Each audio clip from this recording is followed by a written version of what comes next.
Hello, hello. Welcome into Gamesthetic, episode 112. I'm Alex Light with SparkE3, and hopefully you're having an incredible day today. Whether you're watching this live alongside of us or watching it after the fact, we appreciate the hell of you. I got both the boys here in studio with me. I got John and Zach. Boys, how we doing? How we feeling? I'm doing good. Feeling good. Glad to be doing this again after a week. Yeah, ready to get after since we were on break last week. Yep. How about you, John? How you feeling? I'm feeling all right. Showed up at least. Yeah, that's true. He did show up. Wasn't sure if he was. Didn't hear from him. But that's okay. I trusted him. I mean, that's standard, though. That is pretty standard, and he just kind of shows up. I mean, that's kind of what we all do at this point, is that we all just kind of show up on the Saturdays and just like, we know what's happening. We know what's going down. Yeah. So. If something's coming up, I'm letting you know, like, at the beginning of the week. Yeah, you let me know very early, and I appreciate you for that. Back after a break week, ready to get back into it. Got some shit to talk about. You know, we have Midnight Suns that just came out yesterday, so we can chatting about that. Early impressions, of course. I've only put about 5 hours into the game right now. We have our ever so handsome friend Dave in the chat. Dave, how you doing? How you feeling? Of course, we're gonna be chatting more about Pokemon because me and John at least have completely beaten the games at this point, so we're gonna be able to really dive into stuff. And Zach is He's living his best life. Yeah, he's living his best life. We'll chat about that too. I mean, I'm doing the best thing ever. He's living his best life, and we're going to chat about that. Of course, Game Awards. We're going to do predictions for all the categories, so that's going to be fun because next week we will be live for the Game Awards. So for next week, a little bit of a schedule change up for that. We're not going to do 2 episodes in a week of Thursday for the Game Awards and then Saturday like normal. Our show will just be on Thursday. We'll go live probably at like 6, I would guess.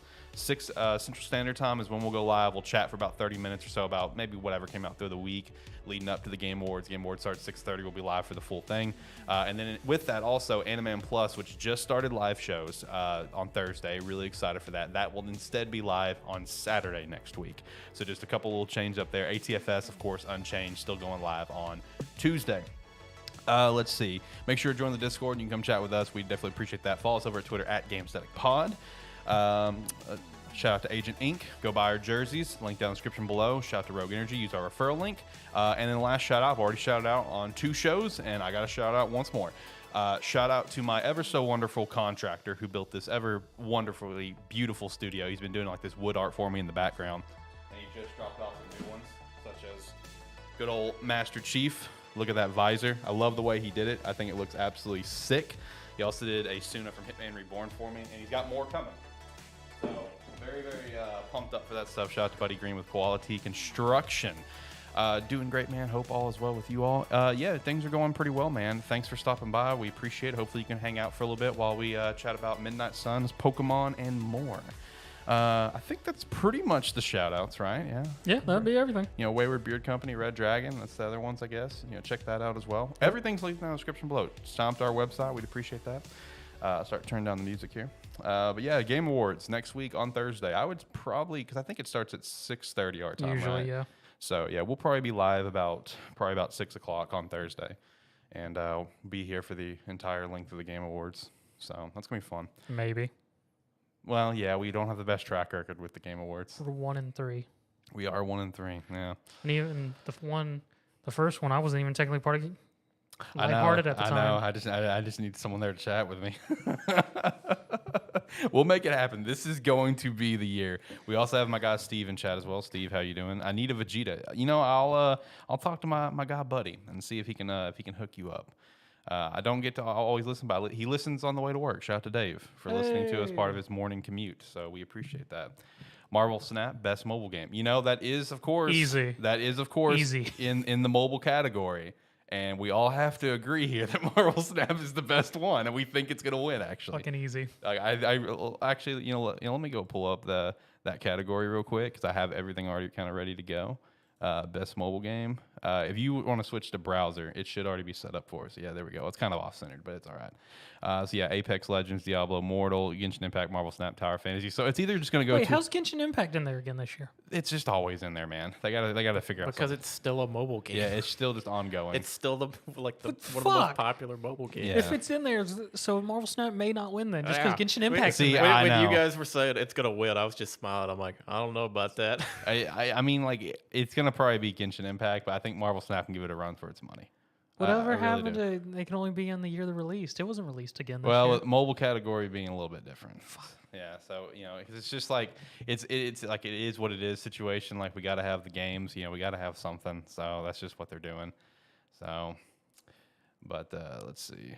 Then promptly fell. I hit diamond today, by the way, and then promptly fell to 52. Man, I'm sorry to hear that. I gotta say, for this season, I have done pretty much no grinding in terms of like trying, like I was the first season. Mostly because like the first 2 weeks of this season, I was busy playing Pokemon.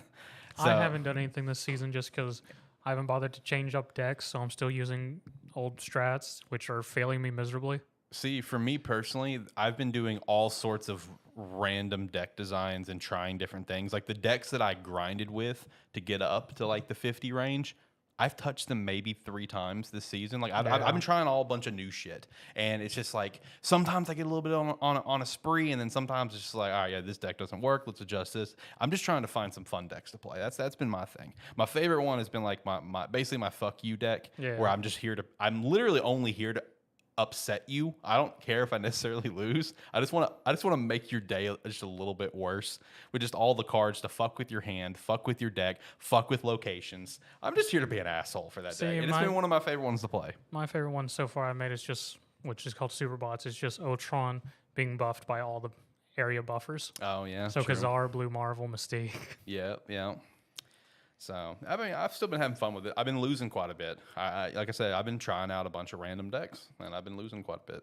So, it is what it is. I'm having fun. Yeah. Meanwhile, I haven't played it at all. Yeah, fair enough. Okay, yeah. I mean, I fell off of it pretty... I was in hard, right, playing it all the time, and then I fell off a cliff with... Yeah, Steve, Discard Apocalypse is really strong. Yeah. I've got one. I've got one deck built for that that I've been kind of playing, and I gotta say, that's what everyone's running right now. I'm getting sick and tired of turn 1 seeing Blade come out. I'm like, here we fucking go again. It's either discard or people still running Devil Dinosaur.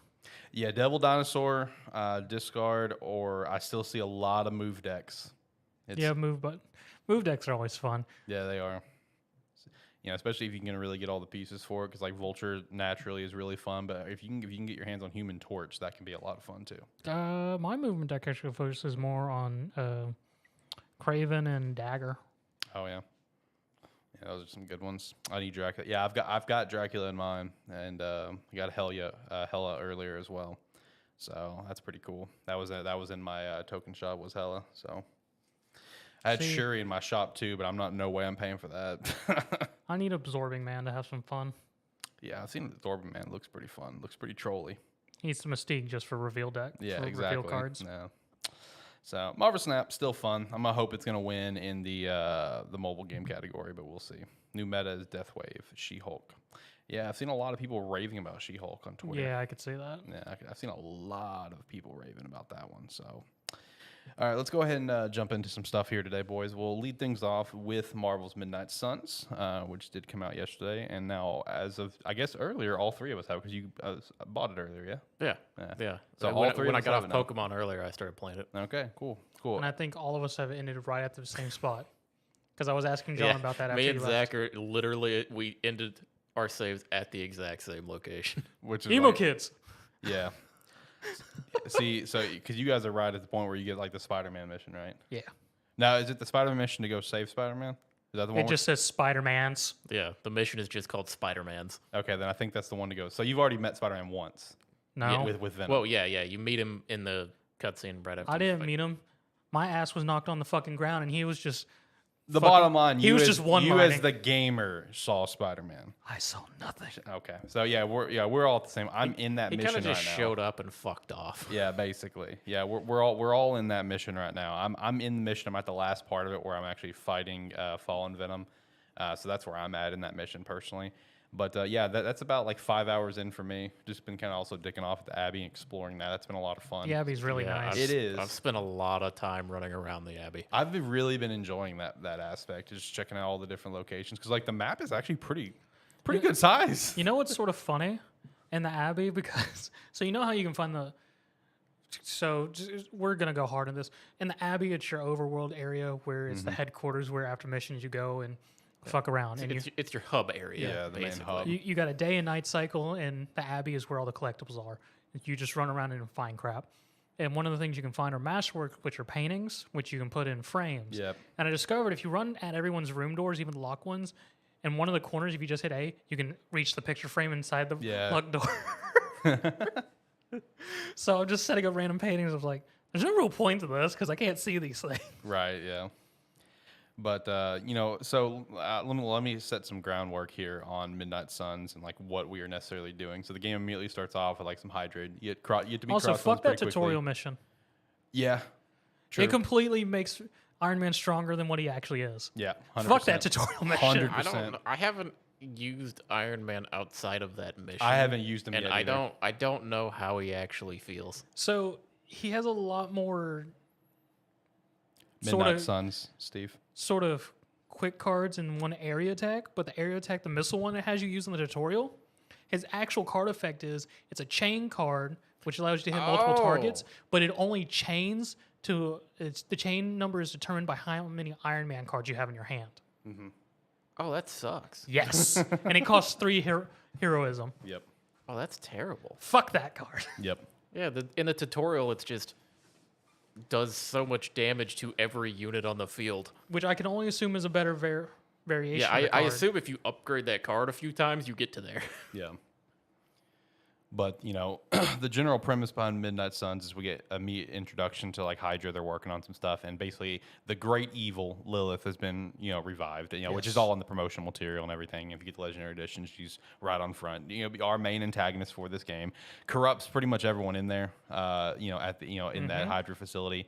And then that brings us, then to a hero introduction where we get Doctor Strange and, Dr. Spooky. Yeah, Doctor Spooky. Doctor Strange, Doctor Spooky, and Iron Man going to visit Johnny Blaze, Ghost Rider, which that was cool that he was included in the game because, I know all the promotional material and, of course, the playable character of Ghost Rider is Robbie Reyes. Yes. It's not Johnny Blaze. So it is cool that Johnny Blaze is still involved in some capacity. That's super cool.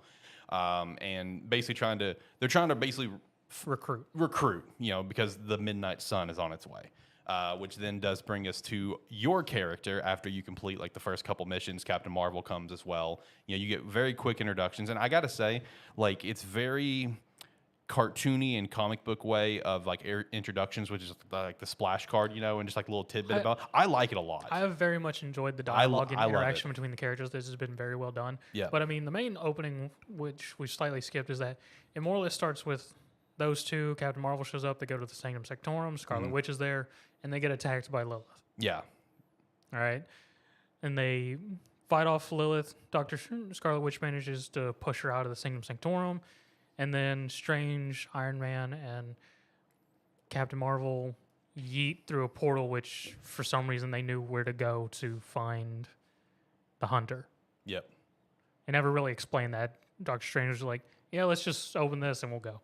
Yeah, at initial beginning, it does not explain it. It's kind of just, he's just like, I know where we can go to hide from them, basically. Yeah. It's like, okay. Which, as you get, a little bit further in just the opening part of the game, you can, you can put the piece together how he knew about it because you figure out a little bit of backstory on Scarlet Witch, how she got put into Doctor Strange's care. Because in the story, Scarlet Witch is, the apprentice to Doctor Strange, which you kind of find out what happens, very early. It's like maybe 2 hours in, it's like, that information does come presented to you of how he would know about the Abbey and the Midnight Suns. So when they all go there, that's when you meet the caretaker, you meet the current group of the Midnight Suns, which is Nico, Magic, Blade, and Robbie, Ghost Rider, as the initial group. And that's when your character is revived, which is a customizable character, so that's cool. And you can also change your character's appearance later in your room. That's also cool.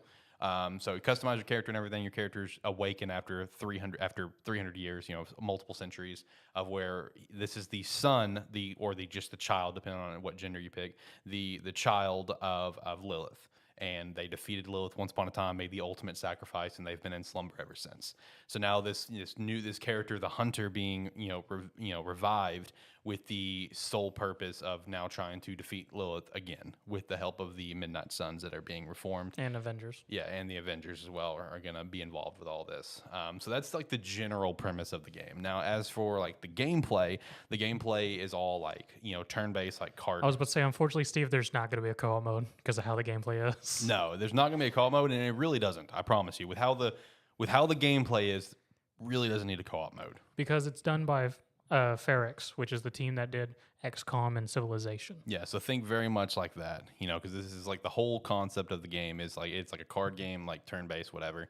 And I actually really like that because like basically how the cards go is each hero has their own preset starting deck of like X amount of cards. 8. 8 cards, and you draw however many per turn. You have different card plays you can do, a movement that you can do. You can do redraws, whatever, 2 per turn, etc. And you just play up to 3 card plays. You have so much heroism to play certain cards and perform all these different actions, chain actions. You can move your character around to help you better get a larger range of kills, like maybe like Captain Marvel's like photon laser, whatever. Move her where you can get like 5 people in a row, which is really cool. There's lots of strategy that you can go into when it comes to arranging people. Should look into it, Steve, because like Steve, I actually think you would like this game a lot. I really do. I think you would really like Midnight Suns. because he just did a whole data bomb of everything, but the main core of it is it's a deck building resource management. Yep.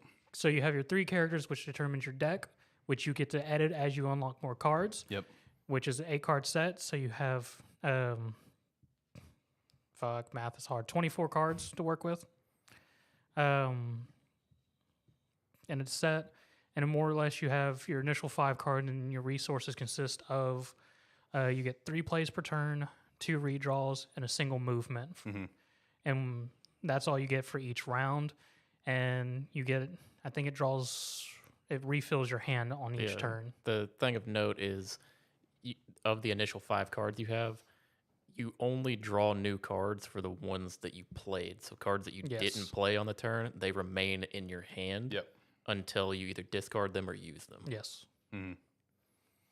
And then there's several other further mechanics, but that's the main base. It's a deck building resource management. Yeah, and with the deck building and resource management part, like, in matches and stuff, you can also get more like extra cards.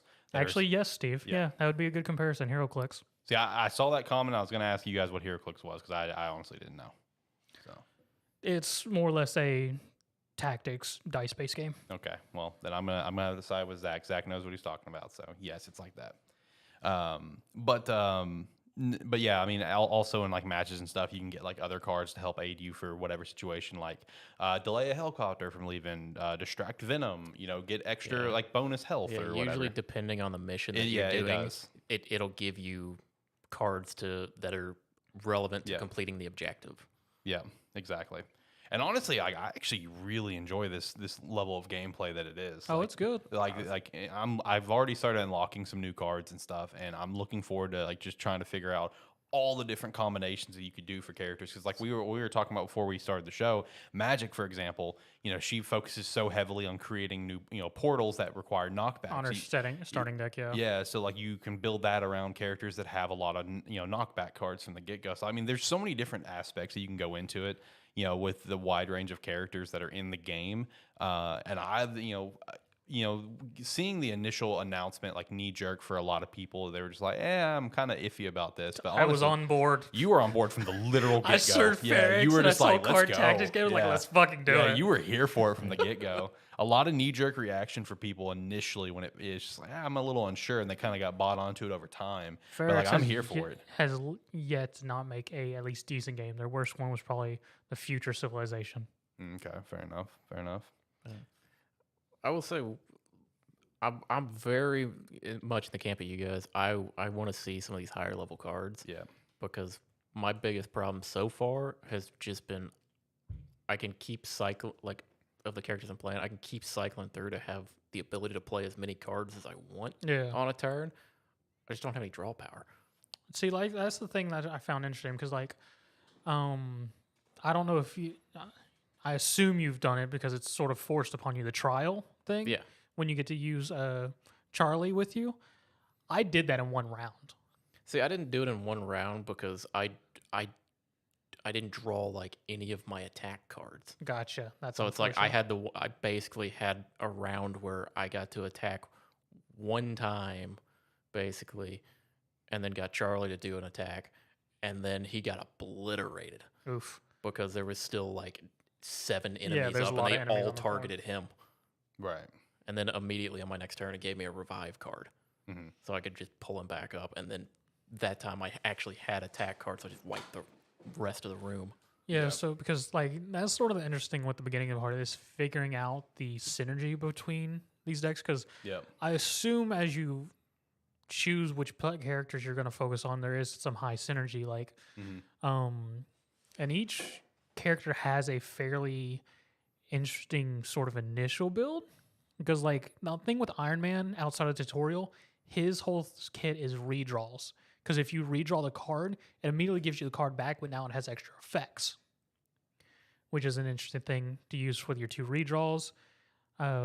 Blade is damage over time, single target, which is weird combination. See, I'm focusing heavily on Blade right now. Blade's actually a lot of fun. I do really like his like the way his cards play. Yes. Because really since his card that gives him the bleed on the next couple attacks. Yes. I upgraded that, so it's like instead of it being like 2 bleeds, it turns it to like 3 bleeds. Yes. Yep. And then gives you like extra. See, I actually lucked out with a draw and got a rare card for Blade, which is if you kill someone who's bleeding, that bleed will move over to targets in a circle around where you kill that target. See, that's why as soon as I started seeing Blade's cards, I was like, this is something I really want to play around. Because right now, like if I have all the cards, I'll just activate to get his bleeding, do his chain attack to set 2 bleeds, and then stake the biggest guy that's on the field. Fucking stake is so good. And then it's like immediately like those 3 are basically out of the fight because at the end of their turn they're dead. See, I found a couple synergies which I've been enjoying with it so far is Nico and Strange, because those are very entertaining together. I haven't used Nico yet. Yeah, I haven't used Nico. Strange I wasn't liking in the first couple missions I played him, but I'm kind of starting to see the play style a little bit. Nico is gonna be a harder one, which she is very much draw of luck, because her abilities has a roulette, and it's just like, so here's all the debuffs or buffs she can give. When you draw the card, it's gonna choose one. Oh, okay. And one of her specialty cards is she makes all the heroism cards for that round 0. Yeah. So with her and Strange, if I set it up right, do the 4 card play with Eye of Agamotto, I can buff his Axo Agamotto to like 56 damage, 0 cost. Nice. And just wipe anything. Yeah. Yeah. The one thing I found out too, like the friendship hanging out with stuff, because that same buff where you were talking about, like the cards cost. Yeah, you get buffs from that. Yeah, it's like this is the second friendship buff I got.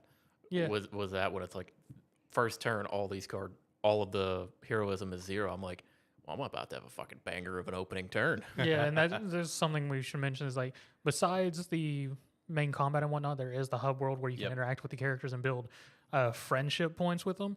And by increasing the levels, you get bonuses with those characters and specifically and stuff like that. And one thing it does mention, like one of the tutorials, is like if you max it out, they get a signature skill. Yeah, they get like an ultimate skill and their Midnight Sun's like special outfit. And the one thing I do like about with that whole friendship thing is that the dialogue for it, you actually have to very much think of the character's personality in the situation, because usually in games like this with friendships, it's very easy. Good choice, bad choice, neutral choice. Yep. In this, you actually have to slightly think about it, because like the easiest character to look at is Magic.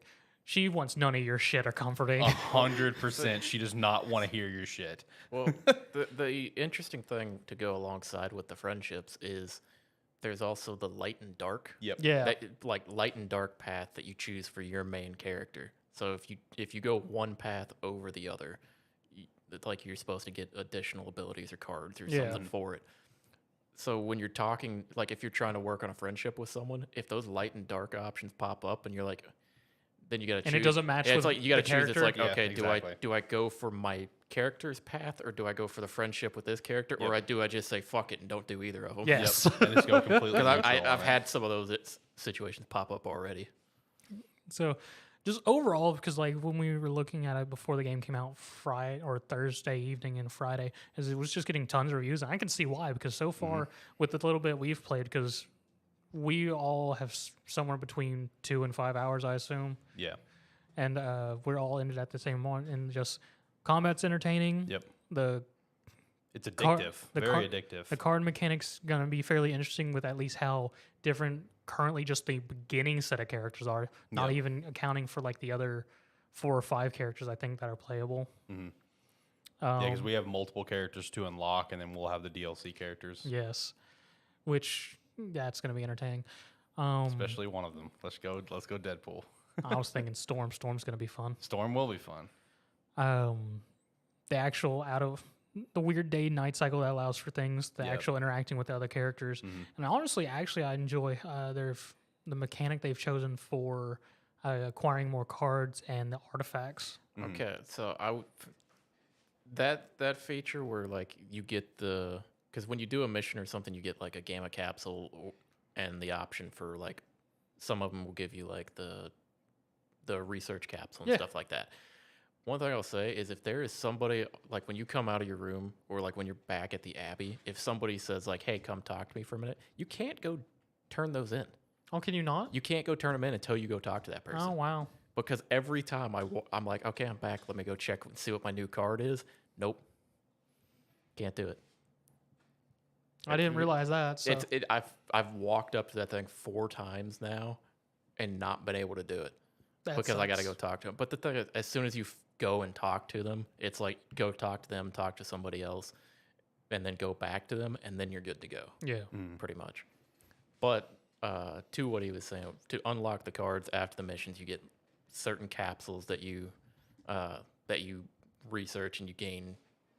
Like for the cards, it gives you three cards, can get to more from researches. I picked that up real quick.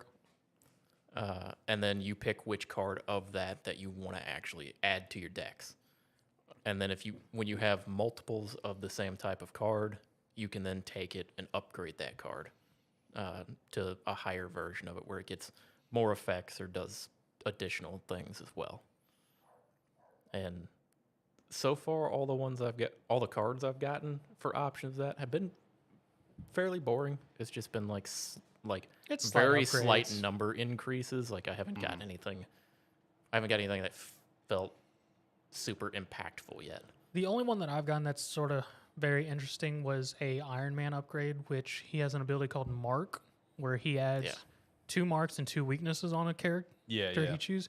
If the upgraded version, if you redraw that card, that effect is also put on any characters around it within a 10-foot space, which makes for grouping people up and just debuffing the hell out of them. Yeah. Have you guys looked at, because when you walk around at the Abbey, you can pick up like crafting ingredients and stuff like that. Have y'all looked at the recipes for that? I haven't looked at the recipes yet. No. I've picked up the books. I have no idea where to actually do it. Yeah, where do you do that? I don't remember. I saw the option for it, and gotta find that. Yeah, gotta find that. It's like because I only found a couple books, and I've ran all over the Abbey, and it's like there's stuff I don't even know where to find it at right now. Right. But yeah, there are crafting. I mean, we're fairly limited. We only got 1 word of power currently, so. Yeah, that's true. And with the word of power that he mentioned, that's basically stuff that you learn as your character. Oh, did you get one by doing the rods? No. I was just gonna say you can go.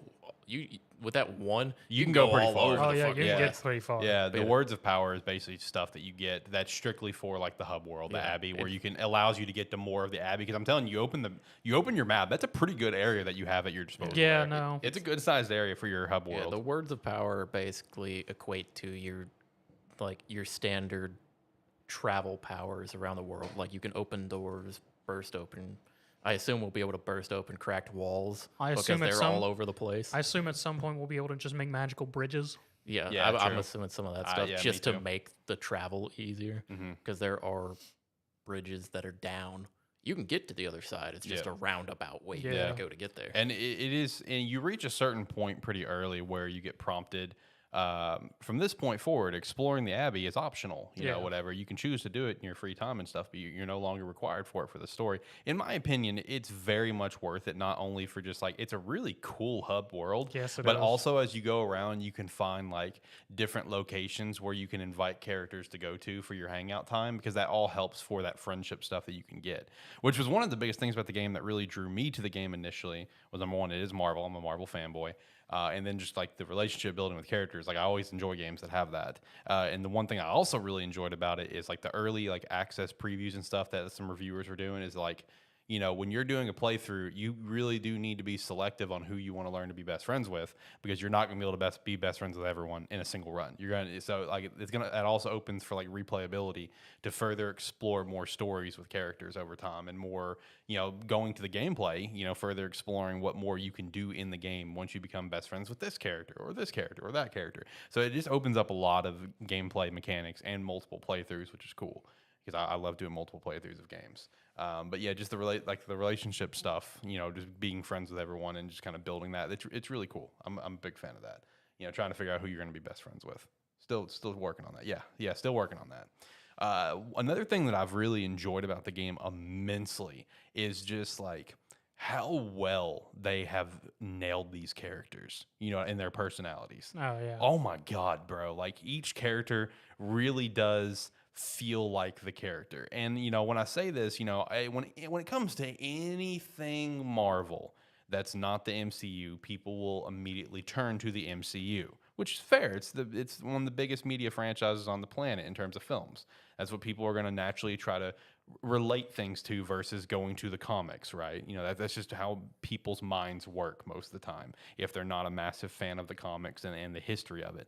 But like, this game does so well at really harnessing the energies of all these characters, in my opinion, from the comics, which is really cool, because like obviously, like here's one random example. Like obviously we know it's a completely different character, but for some people they may equate it as same voice actor, but for Spider-Man, it's the same voice actor from Marvel Spider-Man. It's so fascinating listening to this version of Spider-Man, because number one, it is very, very in tune with the comics, in my opinion, but just like you can really tell the difference. Like, okay, yeah, this feels like a lot younger Spider-Man, a lot younger Peter Parker versus like what we have from Yuri in Marvel Spider-Man. You know what I mean? Like it's a very distinct difference, and I think it's super cool. Just like the little quips and jerks, you know, and jokes and stuff that all characters will throw out there. Tony Stark and all the stuff that he does really feels to his character.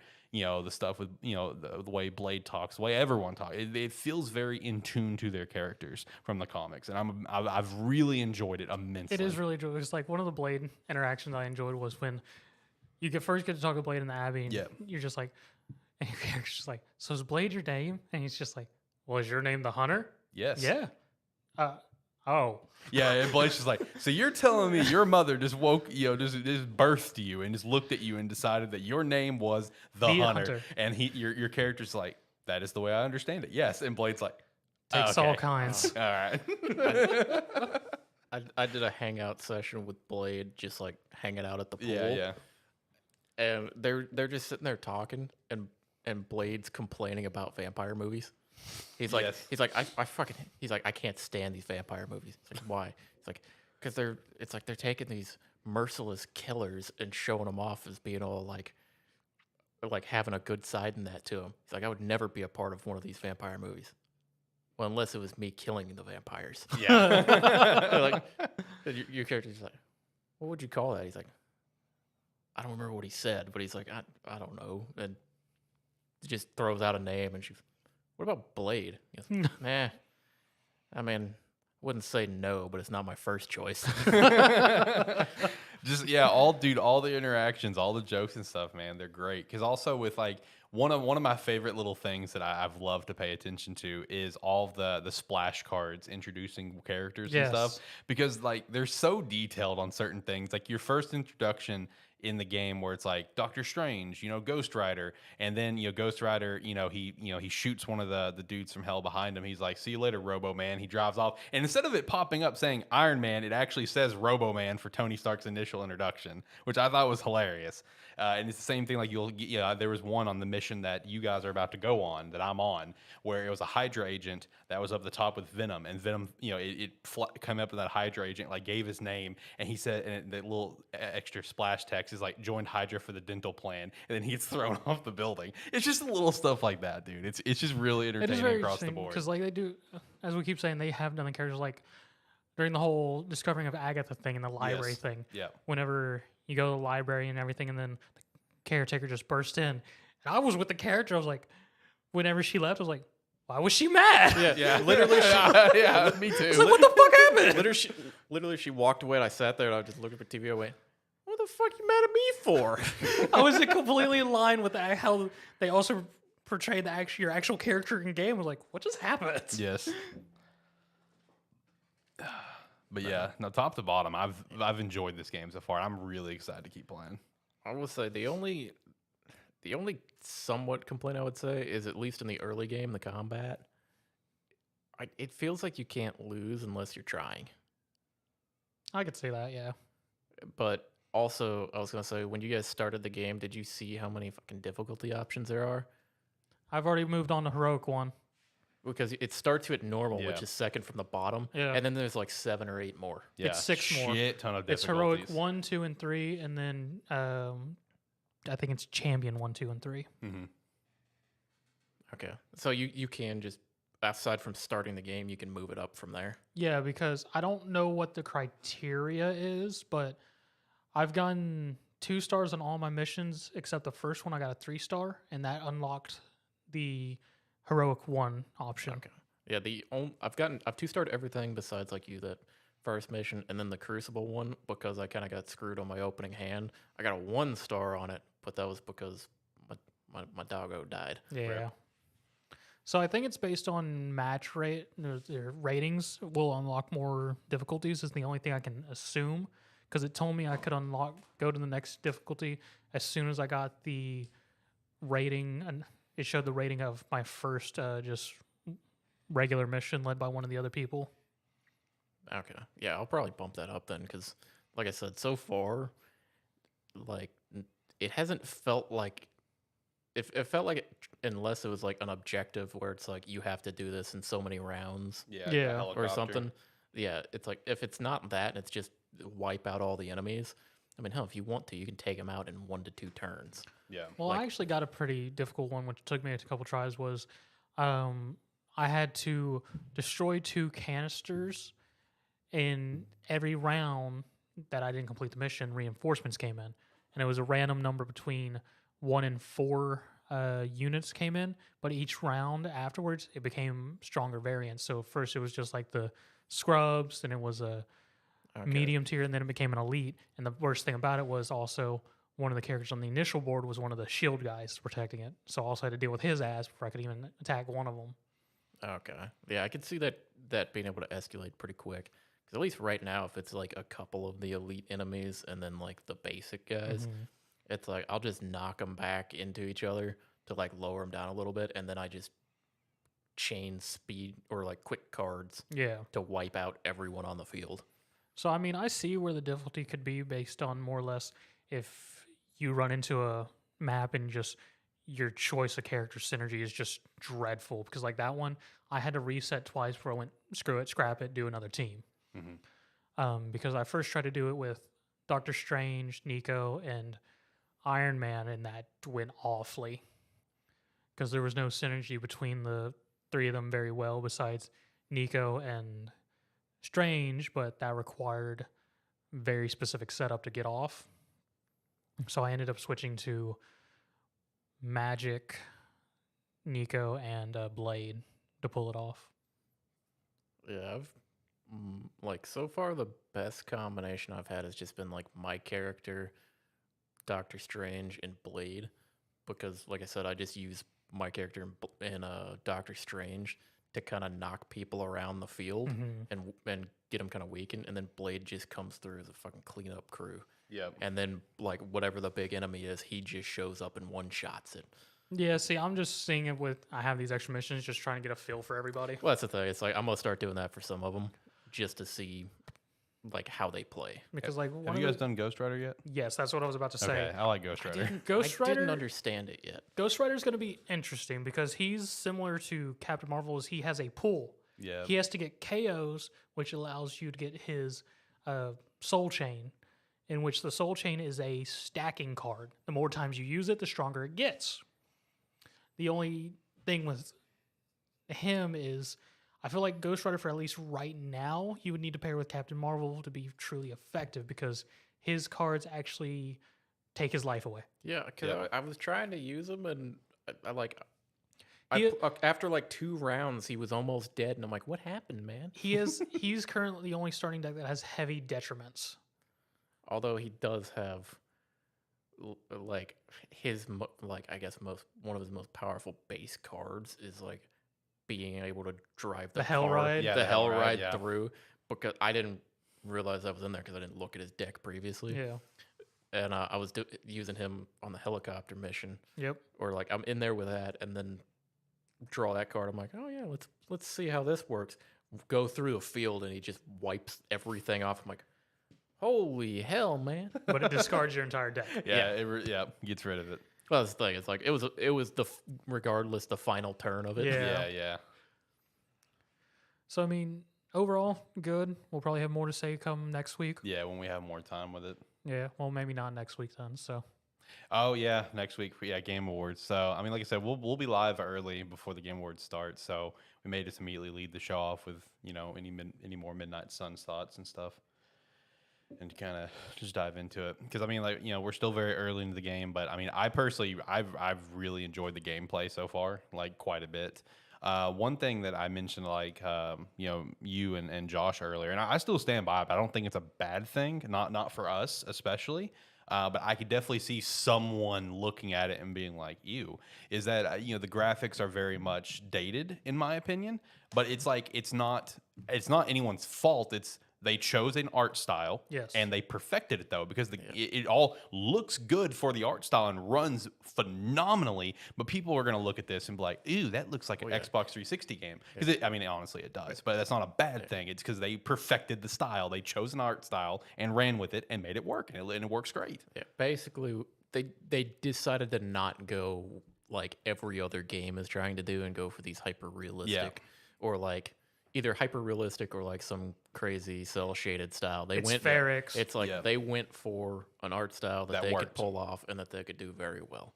It really reminds me of like a Life is Strange kind of style. Ferrix knows what they do, and they've never been hard on graphics. They're just like I said, it's not a negative for us, because they didn't fuck anything up. Yeah. They just picked a style and they ran with it, and it worked. Which is funny. I did find one glitch where whenever you had to track down Magic and she's in Scarlet Witch's room, oh yeah, Magic's arm decided to be part of the chair. Okay. So like the entire time she's talking, the rest of her torso's is there, but her arm that has the book is like inside the chair like this. I'm like, all right, Magic. All right, yeah, whatever. Oh, we didn't. I don't know if you guys have ran into it. Like, we didn't mention the most important part of this game. You have to decorate your room. That is true. I started decorating my room. I spent all of like my blue essence or whatever that you have. Yep, I've spent every little bit of it decorating the room. Hopefully you made the first correct purchase. Was the dog bed? The dog bed? Yeah, that was mine too. That was my first purchase. Got to get Charlie the luscious dog bed. Shout out to that, dude. Oh man. But yeah, it's like so far the game is very solid. Yeah. The actual like battling itself, the mechanics are a little bit different than kind of what I thought, but it's very easy to pick up. Yes. Easy to pick up. It's easy to pick up, and it looks like when you get higher level and you get all these other cards, combat can get. It's either going to be one where it's like combat becomes very kind of particular of how you set it up, or it's just going to be very combo chain heavy. Which I could see, because the big thing with the increased difficulties is just the fact that it's like enemy health. It ups their health, ups their damage, and I assume a slightly better AI. But in contrast, you get more XP, better rewards. Yeah, because that's one thing it definitely said as like a tip for me at one point. It was like playing on harder difficulties will give you more of a challenge, but you'll also gain access to your abilities much faster. Yes. Right. My only thing that I'll be curious about this game, since it's been stated several times that you probably will do multiple runs, how does a new game plus start? Yeah, that's gonna be one of my big questions. Do you get to keep cards you've already earned, or is it just a hard reset? Yeah. I would almost assume. Well, that depends on New Game Plus, but I was gonna say I would almost assume like hard reset. That's what I'm sort of thinking. That's with the card mechanic and upgrading them, it's the only way that makes it where you're not gonna just completely steamroll. I think it'd be everything. a hard reset. Yeah. The only thing with that, because I assume once you unlock the difficulties, it's unlocked, so you could restart the campaign on the hardest difficulty if you manage to get to it. So my thing is going to be, because it's very obviously that. Well, I don't know, because the other thing would be, what is it going to reset the characters' friendship levels? Because I would that'd be one of my questions. I would assume it would reset. I would feel like it would almost have to. With how they kind of marketed the game and how early access reviewers did, where it's like you can't be friends with everyone in a single run, that tells me that it would get reset. Because if you did New Game Plus, then eventually you would have a playthrough where you could be best friends with everyone in a single run. That's what I was thinking, because then you would just have a bunch of... I mean, granted, you put the time in for it. You did, yeah. But I would assume it might be a thing where, like, once you have become maxed out friendship with everyone, it's like, okay, bang, you did it. Mm-hmm. See, because my thing is, because I could see this either doing a hard reset or doing actually partial reset.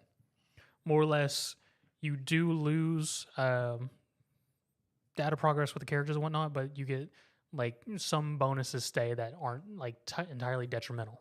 Yeah, I would assume it wouldn't be like full hard reset on everything. I would assume that like maybe like for a New Game Plus, friendship levels would decrease. You wouldn't have the same cards, but I assume any research upgrades you had would probably stay. Yeah, that would be my best guess, because, I mean, if it is hard reset, then it'll be slightly annoying, but hey. Yeah.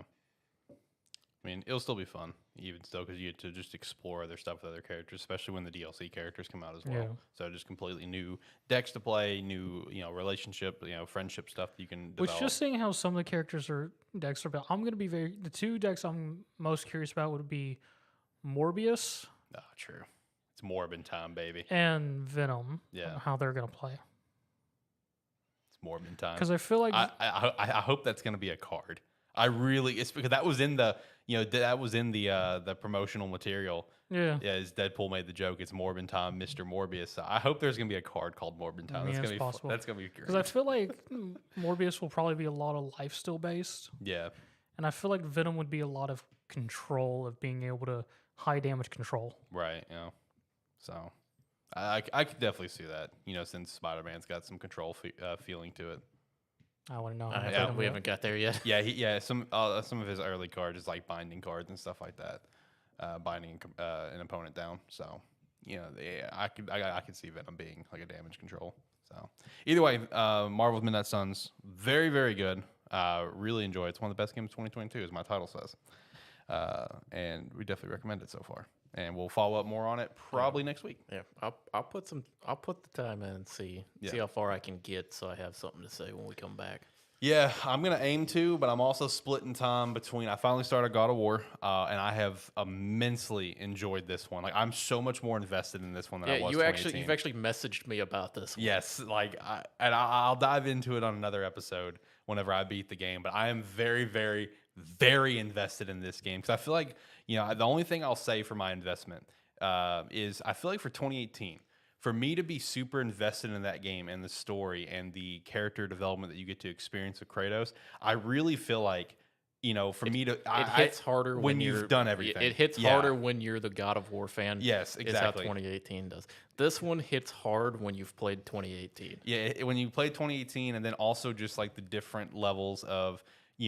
Atreus is trying to figure out who he is and all the different themes that are into the game. The theme that you said, the general theme you said for the game is so fucking accurate. It starts to make sense, It's so fucking accurate, bro. I'm so invested into this game. And then I've also been playing It Takes Two with my girlfriend. And I got to say, guys, that game, I see why it won Game of the Year. I mean, it's a fantastic Dude, it is so damn The good. developers of that are the ones who did A Way Out, which was also fantastic. Yeah. John and me played a bit of that together. So That was a fun but ridiculous game. It was, but that developer, they know what they're doing. Hats off to them for focusing solely on co-op specific games and doing so well with them. Yeah, because they're keeping the couch co-op essentially, or that specific co-op design. They're keeping it alive and knocking it out of the park. It's like that's the definition of a developer going, this is what I want to do. Yes, and fucking nailing it. Exactly. Like if anyone has not played It Takes Two, I cannot recommend enough. Get someone to play with, whether it's on the couch with you or online, and play this damn game because it's so good. Or A Way Out by the same developer. Yep. And the thing is, you only need one copy of the game because they have a thing where if you have a copy, the other person online can download, which is pretty much a demo version, but it's the full game as long as you're playing with another person. So Yeah, which also fucking fantastic idea. Yes. Yeah. It's like I feel like them doing that has made other platforms be like, maybe we should. It's made them adopt like remote play things where the other person doesn't have to own the game. Right. All right, let's hop over to Pokemon Scarlet and Violet. We've all been able to put a lot more time into it. I have put so much fucking time in Me this game. too. Me too. I mean, I don't know if I'm at the 100-hour mark yet, but I'm fucking close. Since I started God of War, I've kind of jumped off Pokemon a little bit, but I'm close to the 100-hour mark. I'm nowhere close to that. I have played this game every single day. It's the only game I have really never put seen any John time. play as much Pokemon as I have with this game. And I've known this dude for like 10 plus years. And he's always played Pokemon games. He's always replayed them. He's always played them when they come out. But this is the one that's hooked him. Well, like I I don't know. told, like He put in quite a bit of time with Black and White. it's like some of the the handheld games I put a lot of time into, but a lot of that was like I would play it and I would beat it, and then I'd play it again and beat it with a different team. Yeah. Gotcha. And I would just do like the reset playthroughs. Yep. Whereas like this game, as I told you earlier, Alex, a statement to how much I've enjoyed this game. I have never wanted to complete a dex before. Like anytime, like Sword and Shield, I had fun with the game. I beat the game, and I was like, all right, let's go complete the dex. And then it's like 15 minutes into it, I was like, yeah, I'm not doing this. This game, like earlier today, I got with Alex, and we like did some trading and stuff. Yep. And got my first dex completion that I've ever done. Your first shiny charm. Pop your cherry. First shiny charm I ever got. I've been playing this game. I've just been running around doing the like 5 and 6 star raids every night. It's like I would get home from work and I'd just run around, do every raid I felt like doing on the map, reset it, every raid on the map until like somebody hit me up wanting to play Rocket League or something. Yeah, yeah. But it's like that's been every day for me. Yeah, and honestly, like, I get it. The game has so much performance issues, in terms of its graphics and stuff. I get it, dude. But like as we said with our initial review last week or a couple weeks ago, it doesn't really ruin the experience. I mean, if your game crashes, yes, it's kind of irritating. So save often. Always remember to save, especially if you don't have autosave on. I turned autosave off a long time ago and I forgot about it. Yep. I'm so glad I'm like anal about saving. Yeah. Because every time I do something, I save it. Yep, I always save. I prefer to manually save because I'm also in the boat of if I see something like a situation like I've had before where I found a shiny and immediately despawned, I reload and the shiny was still there, so that's cool. So it's just stuff like that, is why you want to turn off autosave. But like, I'm telling you, like the performance stuff doesn't ruin the game. I mean, is it annoying? Yes. Can you excuse it? No. But the game itself is still absolutely phenomenal. It is just so addictive. It has the same addictive feeling to play as Legends Arceus did when I started playing that one. Now, that's a game, though, as I've said, and it stays true because I've yet to go back to that game. That game really drains you. Like, that game gets to a very drainy point where like, I don't know if I want to continue. That game was super addictive. Yes. But it doesn't keep you the whole time. It didn't last. Exactly. This has been lasting. Like there's so much to do. There's so much to explore. Like before I completed the decks, right? And I'm like 60 hours in, for example, I would continue to find new areas all the time. And I would continue to discover a Pokemon. I didn't know you were in the game. Like that happened nonstop for me. Like, and it just does so well on like that adventure aspect of things. But then like the main thing is like, since John and I have beat the game, bro, these stories are incredible for a Pokemon. These are the best stories that a Pokemon game has ever had by far. Well, I'm not going to say by far because Black and White is very good in terms of its story, but it is the best. It is the best stories in a Pokemon game. All of them. All of them are incredible. I mean, how did you feel towards the stories? I thought all of them are great, especially the Titan one. Titan one and the final one are awesome. I loved all of them. I thought they were great. I mean, the stories were decent. I wasn't necessarily there for the stories. It's like I was here for it. I was kind of doing them to, I was doing them to get to the next area Right. that I wanted to run around in. But I mean, for a Pokemon game, the stories were good. Yeah. They were really good for a Pokemon game. And that's where we're different, Alex. Because I don't need stories to enjoy this game. This dude has not done anything except one gym badge. I am a true sage of Paldea. I will scour this entire island before I bother with any of that shit. He's done one gym badge, and that's it. And he's just exploring the game. Correct. I hate you so much. I was told to go find a treasure. I don't need to go join these other 3 fucking pricks when their treasure. Fuck them. He's trying to find his own treasure. Yeah. At least do the Titans, man. Fuck off. Your traveling will be so much better. You'll get around the area so much better. It's dude. my treasure, Alex. Go fuck yourself. Whatever. Now, in terms of the performance stuff, to a big surprise, this where Nintendo has actually commented on this, and are promising that they're gonna fix it. I don't buy that shit though. I mean, we had one patch that came out that fixed some minor bugs and launched the first season of ranked play. Cool, but all the major performance issues that we've come to know with frame rate and stuff, none of that has been fixed. But they did still promise in the post that more performance patches are coming, and that's just one of those things. I'm not holding my breath for it. I'm just not. Maybe one day it'll be perfectly fine. I think after the DLC, yeah, I think it would. A lot of people are under the impression that they're gonna fix it this month before Christmas. Everyone's like, oh yeah, you can't launch this game, for all the kids that are gonna get it at Christmas. They might do some. They won't do the full overhaul that they're gonna have to do, but they might do something to try to fix some of the frame. Yeah. Some of the frame problem. At least get it to where people aren't sliding. Yeah. Yeah. At least get it to where the people walk normally, and when they're at the edge of their render distance, they're not moving at 4 frames. Mm-hmm. It's something like that, just to make it a little bit more visually appealing for people, for the massive amount of people that are about to get this game. Right. Now, I will say this as well, because I thought this was really interesting whenever I was listening. I was listening to the newest episode from Nate the Hate podcast, and they were talking about all the performance issues and stuff with the game. And Nate, he's a pretty notable insider that we followed for the show for news and stuff, and someone that I follow, and he's been right on a lot of stuff before.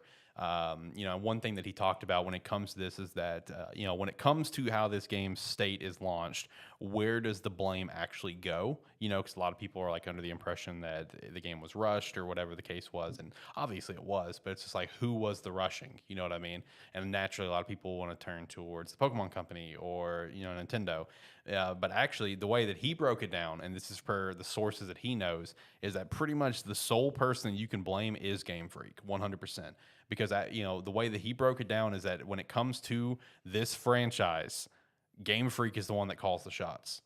When Sword and Shield is done and they now are starting on Scarlet and Violet, they set the projected date of 2022, and that is the date that they set that Pokemon Company and Nintendo follow through with. Game Freak's the one that says this is when the game's coming out, and they're like, okay. So if the game could have been delayed, it was 100% possible, to my understanding. And besides them reaching a certain point, because there's so much stuff that goes into it. Yeah. Contracting people for the anime, the card printing, plushies, everything. There's so much that goes. So there does come a point of no return where it's we can't delay this. But when it comes to when the game comes out, where it's basically these gens have been pretty much on a good 3-year cycle for the most part. Game Freak is the one that can 100% choose to add on a year or two if they want to, but they're the ones that say right now we would assume Gen 10 is coming out in 2020, 2025, 2026, whatever. If Game Freak wants to delay that, they can, and Pokemon Company and Nintendo can't do anything about it. And there's also Creatures Inc. that's also involved with the Pokemon Company as well. That's the other company. It's Game Freak, Creatures Inc., and Nintendo. Those 3 make up the Pokemon Company. And it's Game Freak is the one who calls the shots. And the reason they call the shots is because, and I totally get it, totally get it, is it comes down to they want the video game to be the introduction to the new gen. Not the anime, not the card, which makes total sense. But at the same time, when you have a game that's in the state that it's in, even if you're at that point of no return, I mean, unless I'm just an idiot, I don't see the complete and utter distraught harm in it. I mean, besides the fact that it's different than what we know, to delay the game. What if the new anime comes out whatever. You get to see the new Pokemon then. It's not like the game doesn't get fucking leaked 3 months in advance anyway.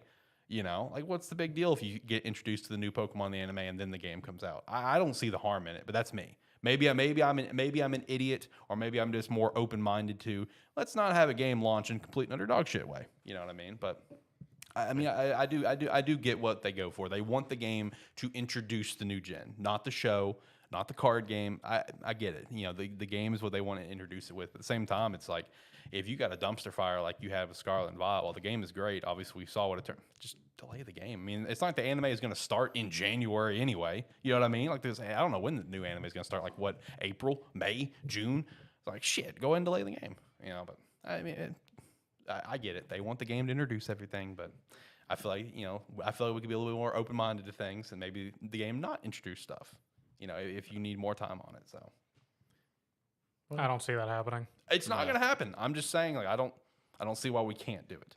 You know, I don't see why we can't. That's what I'm saying. It's definitely not going to happen. Totally not going to happen, you know, but I just don't see why we can't do that. You know, I don't see why we can't just change it up where the game, if you have a serious problem where the game needs to be delayed, delay the game. And who gives a shit if the anime introduces the new generation? So many people watch the anime anyway, just like so many people buy the game. Like, who gives a fuck? It is what it is. The game gets leaked early anyway. It's not a big deal. But it's not going to happen. But I just don't see why that's not an option. You know, I just don't. But I don't know. Game Freak's going to be Game Freak, man. That's basically the bottom line. That's basically the long TLDR that I got is Game Freak is going to be Game Freak. And they call the shots, which that did kind of catch me by a little bit of surprise that it was Game Freak that's the one that's completely calling the shots, 100%. They have the final say. I was like, that's kind of interesting, honestly. But yeah. Well, going on currently, I think it ends tomorrow. We have the 7-star Charizard event going on right now for those of you in the in-game. Yep. With access to 6-star raids. Mm-hmm. And it's going away tomorrow, which is the 4th. Yes. At some point, but it'll be back in a couple weeks on like the 11th through the 14th, I think it is, or something like that. Somewhere around those days, right. It'll be back in. So you can hop in if you can and get yourself a nice little Charizard. Yep. Shout out to John being able to solo it. It's not that hard. Even just huge power Azumarill, even with huge power being super buggy right now, I think Fluttermane will actually be like the safer option for getting it done. But yeah, huge power Azumarill, got it done for me fairly easily on my first attempt. Although anyone who is going to be using that, huge power is very buggy right now, and it is not acting properly for some of the fights. Because damage calculation for the huge power isn't always working properly. So you'll see the damage happen, like with huge power calculated, and then it'll heal back because it's not. If you see it heal back, or if the health bar when you attack doesn't match what it actually is in the raid, that means your huge power is bugged. Right. So, but yeah, overall, it's not too difficult. So it's like, as long as you got a trained up level of 100 and invested into the mon, you should be able to get it done. Final thoughts on Pokemon. You can throw whatever thoughts you would like out there, but I know since you've completely beat the game at this point, you're fully in-game content. What would you rate this game out of 10 in your mind? How would you rate it? I don't know out of 10. It's like I don't it's know. Tough. I don't know what I would rate this out of 10. I'll say this right now. This is my favorite Pokemon game.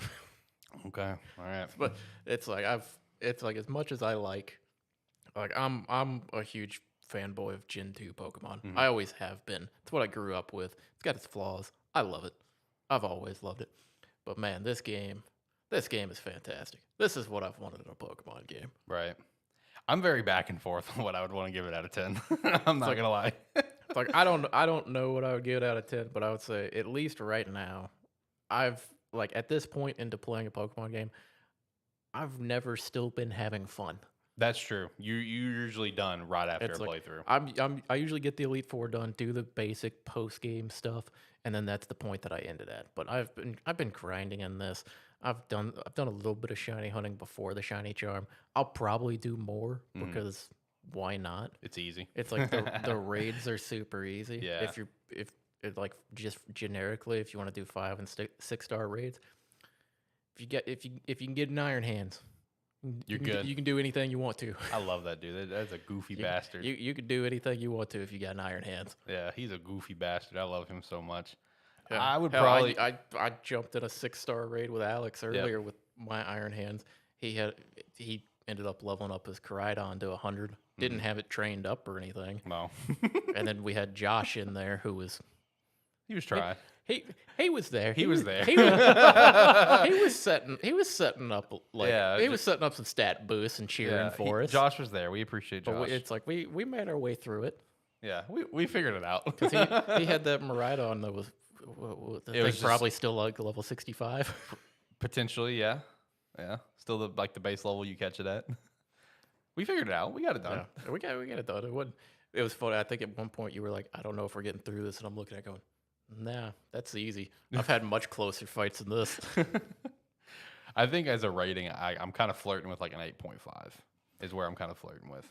I could see that. Yeah, 8.5 or 9. I think is. I mean, I do genuinely think it's a very good game. Even if it is busted in ways, I think it's a very, very good game. I mean, personally, I would give it an 8 just because it's a Pokemon game that allows me to just do whatever the fuck I want. Yeah, like you get to really just have fun. I think that's why I'm having as much fun as I am. Because you get to do whatever you want. Because I've spent so much time just wandering around, like going through areas and just going around in circles, spawning and despawning the mons to see what the rare spawns in the locations are. Mm-hmm. And I haven't had to go in any specific direction. Granted, I mean, based on levels and everything of the gyms, if you're playing going directly to all that stuff, yeah, there's a specific path they generally want you to go on. Yeah. But fuck that.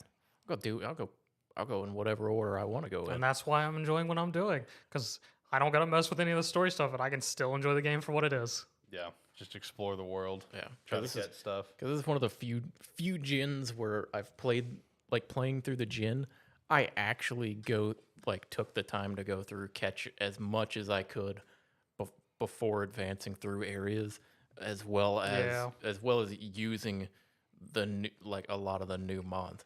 Fucking little Bramblegast is my boy. I want to use him so bad in competitive. And the Flamingo did eventually end up getting replaced on my team. Oh no! I mean, to be fair though, he got replaced by Annihilate. Okay. Hey, shout out to Wolfie. Got number 1 in the world on competitive season 1. He did have the Flamingo. I know. I was watching him. He nicknamed it Stuart. Yeah, I was watching him because. As soon as I saw his team, I was like, "That's a weird team," but you go, my man. I think I saved it. Hold on, let me go look because I thought it was just so wild when I looked at the damn thing. But Annihilate is good. Annihilate is really good. So he had Dodunzo, that's the big fish. Sea Titan, the Sushi Dragon, the family of mice, Annihilate, and the Flamingo. A fucking squad. And he get the number 1 in the world. The mouse is that good? It's a very good support mon. Okay. Yeah, it's a very good support mon. Also, just the way that you evolve that thing is just very funny. Why? How do you evolve it? So you get it to level 25, right? Okay. And once you get to 25, you don't get any sort of animation for it. Nothing pops up. It's what it says is, I think it's like there's a 25% chance it evolves after level 25 upon level up. Yeah. And there's no notification for it. Yeah, you just have to reopen your party, and all of a sudden you got 2 more mice. I didn't even... Because they fucked. It's a family. Well, no, the 4 is apparently rare. Usually it's apparently only 3. Oh, is it? Yeah. I had 4. Yeah. Because I didn't even know it was 3. I didn't even realize it.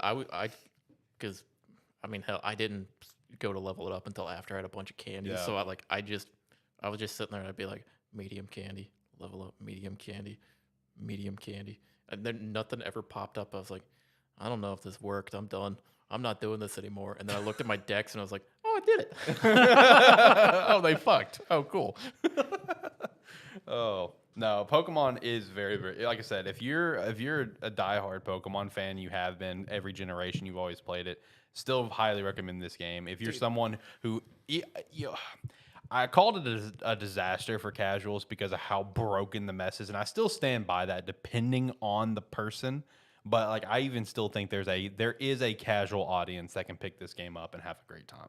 Okay, the picnic system is fucking awesome. I haven't so you're a used. huge fan. Okay. I haven't used it for like sandwich making or Right. anything like that yet. But just the picnic system in itself for breeding and like You being can able get to eggs quick. being able to transfer moves because the Azumarill I caught didn't have belly drum. I needed belly drum on it. I wasn't gonna breed it. I didn't want to go through do that. I just went and got a Makahita that had belly drum, deleted all of its other moves from it, gave them both a mirror herb, and had them play in the picnic for about 2 minutes, and bang, done. Yep. Egg moves are no longer a thing. You can just transfer it that way. Yeah, it's like as Okay. long as Super easy. as long as you have an open move slot, and it's like whatever move you want them to learn, you can just delete the rest of them out of their move set, and real quick it happens. Okay. Yep. Which same thing with eggs too, especially if you get one of the sandwiches that gives you egg power. Like get the 2 mons that you want in there. Like I just put down my controller, walked away, used the bathroom, got a drink, came back. I had 9 fucking eggs in the basket. I'm like, Jesus Christ, guys, what the hell? I was gone for 2 minutes. Yeah, without egg power, you could sit there for 15 minutes and not have an egg. You get egg, like you can go to one of those shops in a And just town, buy get it. egg power level 1, And you're good. and you'll get 9 eggs within 2 minutes. Yeah. Dang. It's it, dude. That hey, be fucking quick. I mean, hey, whatever. And that's just a quick way. And then also with that, like, dude, the egg hatching is so damn quick. Just get on your dragon, you're good. Like a minute, 2 minutes, got eggs start just hatching. Because the town Metaleye, that's where Yeah. that's like I use that as my hub town. That's where I go for everything. Okay. So it's like I just fly there. Like if I need to buy something, if I need to go to get food or something, that's the town I go to. Okay. I don't know why I picked that one, but that's just the one I always go back to. That's fair.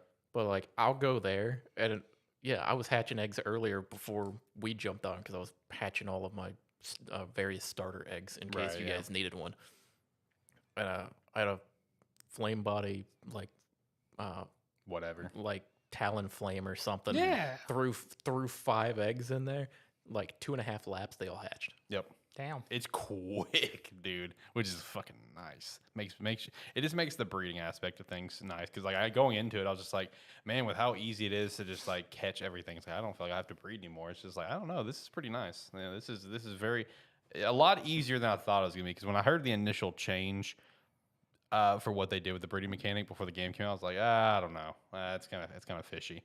And now that I'm in it, I'm like, all right, never mind. This is just faster, so I'm here for Well, it. it's also super convenient because as long as you have an empty box and you like if you're breeding and you're just sitting there, you can just park yourself in front of the basket, hang out there, and then like every 2 minutes or something, just walk over to it, collect all the eggs. They go directly into whatever box you have open. Yep. Which was super nice. Yep. We want to get to Game Awards. Probably. Yeah, need to hop over to that. So we're gonna go through. We probably won't do every category because some categories we just really don't give a shit about. Oh, sorry, I was kind of dicking off a little bit. Let me attach it back here. All right, now you can go back to it. All right, there we go. Move it over here.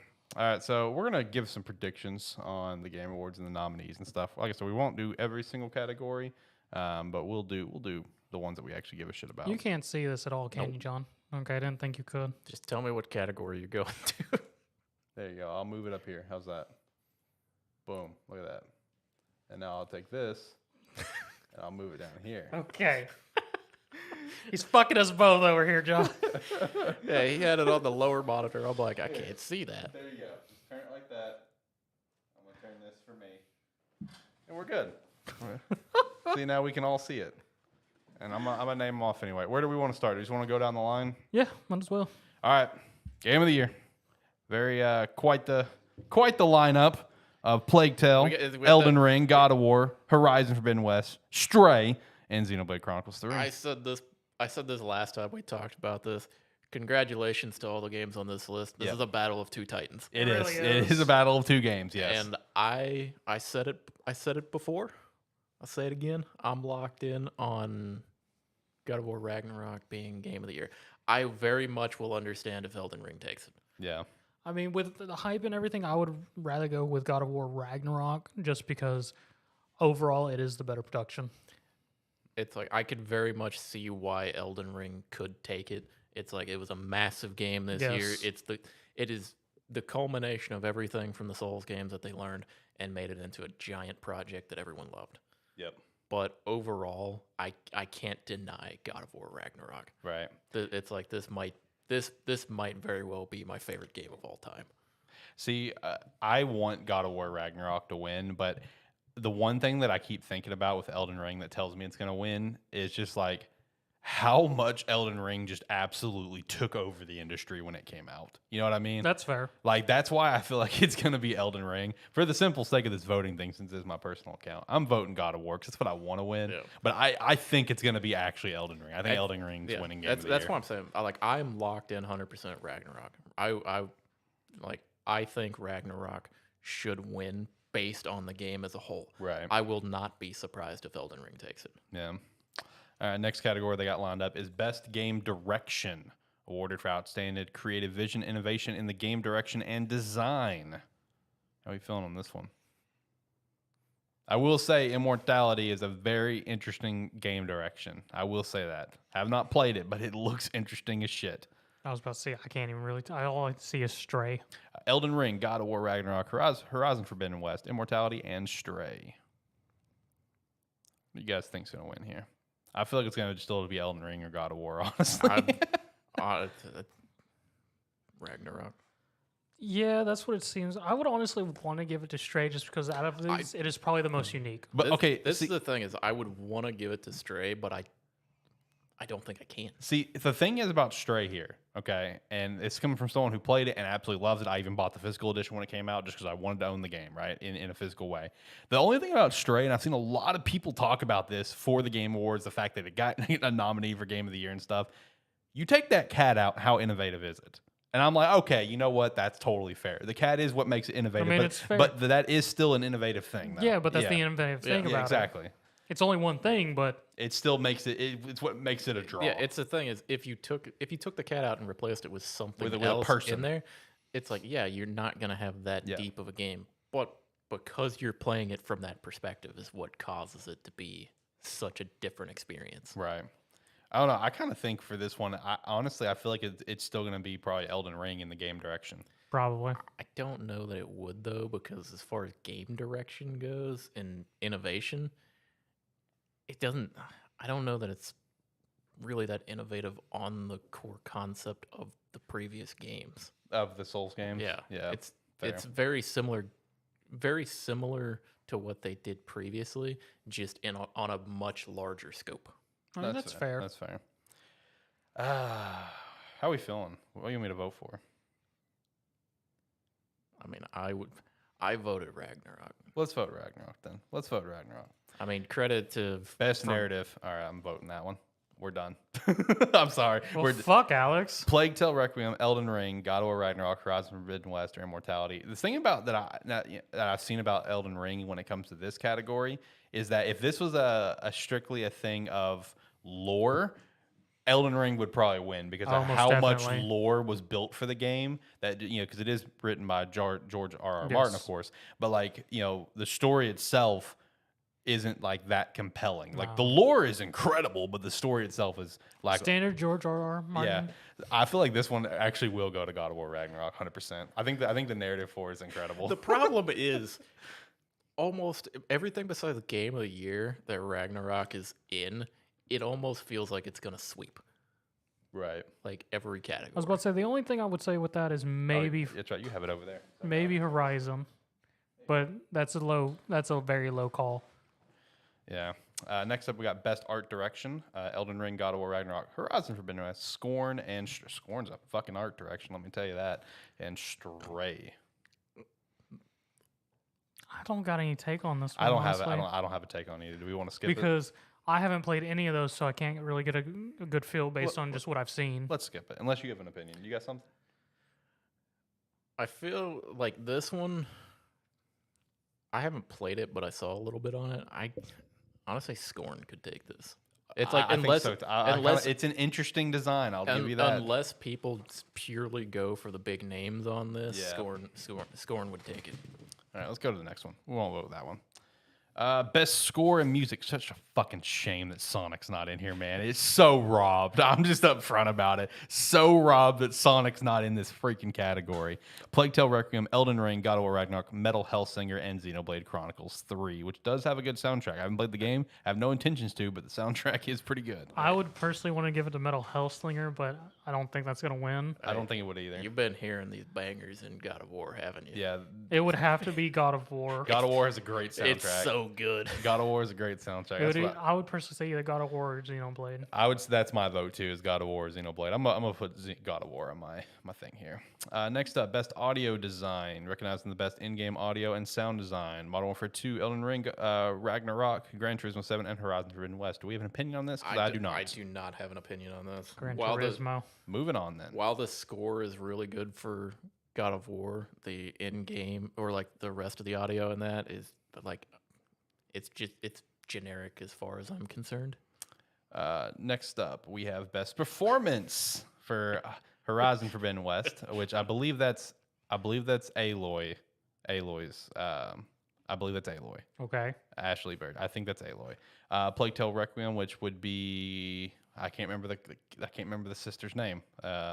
Drawing a blank on her name, but I'm assuming that'd be her. Christopher Judge, which is of course Kratos, the main person from Immortality, as well as another one for Ragnarok as well, which that should be Atreus. Yes. Yes. Okay, that's just I don't know how anybody doesn't give this to Christopher Judge. Yeah, I agree. I 100% agree. This is gonna be Christopher Judge's show, in my opinion. Voting that one.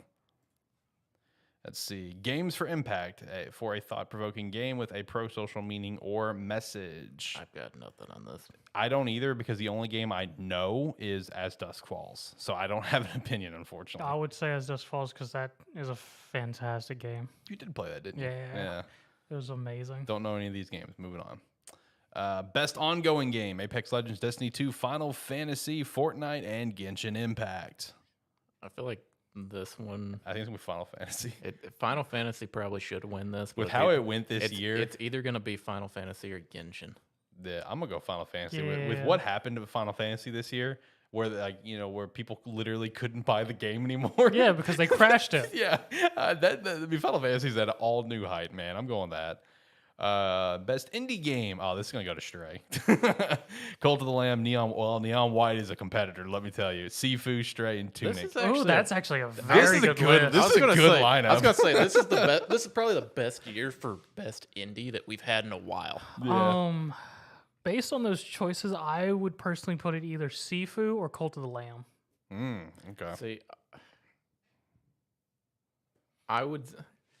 I could see Stray sweeping this category. Just because it's been nominated as a game of the year. Yeah. Just and also like nobody had a bad experience with that game. True. But from what I've heard, Neon White's a fucking banger. Neon White is fucking amazing. Dude, it got like a 90 on Metacritic, and no one's talking about it. I haven't played it, but it's from what I've heard, it's a banger. So I could see that, either, but I do want to. I could see that just like completely taking this category by storm. Because it's a speed-running novel. Yeah, I could very easily see that one just explode here.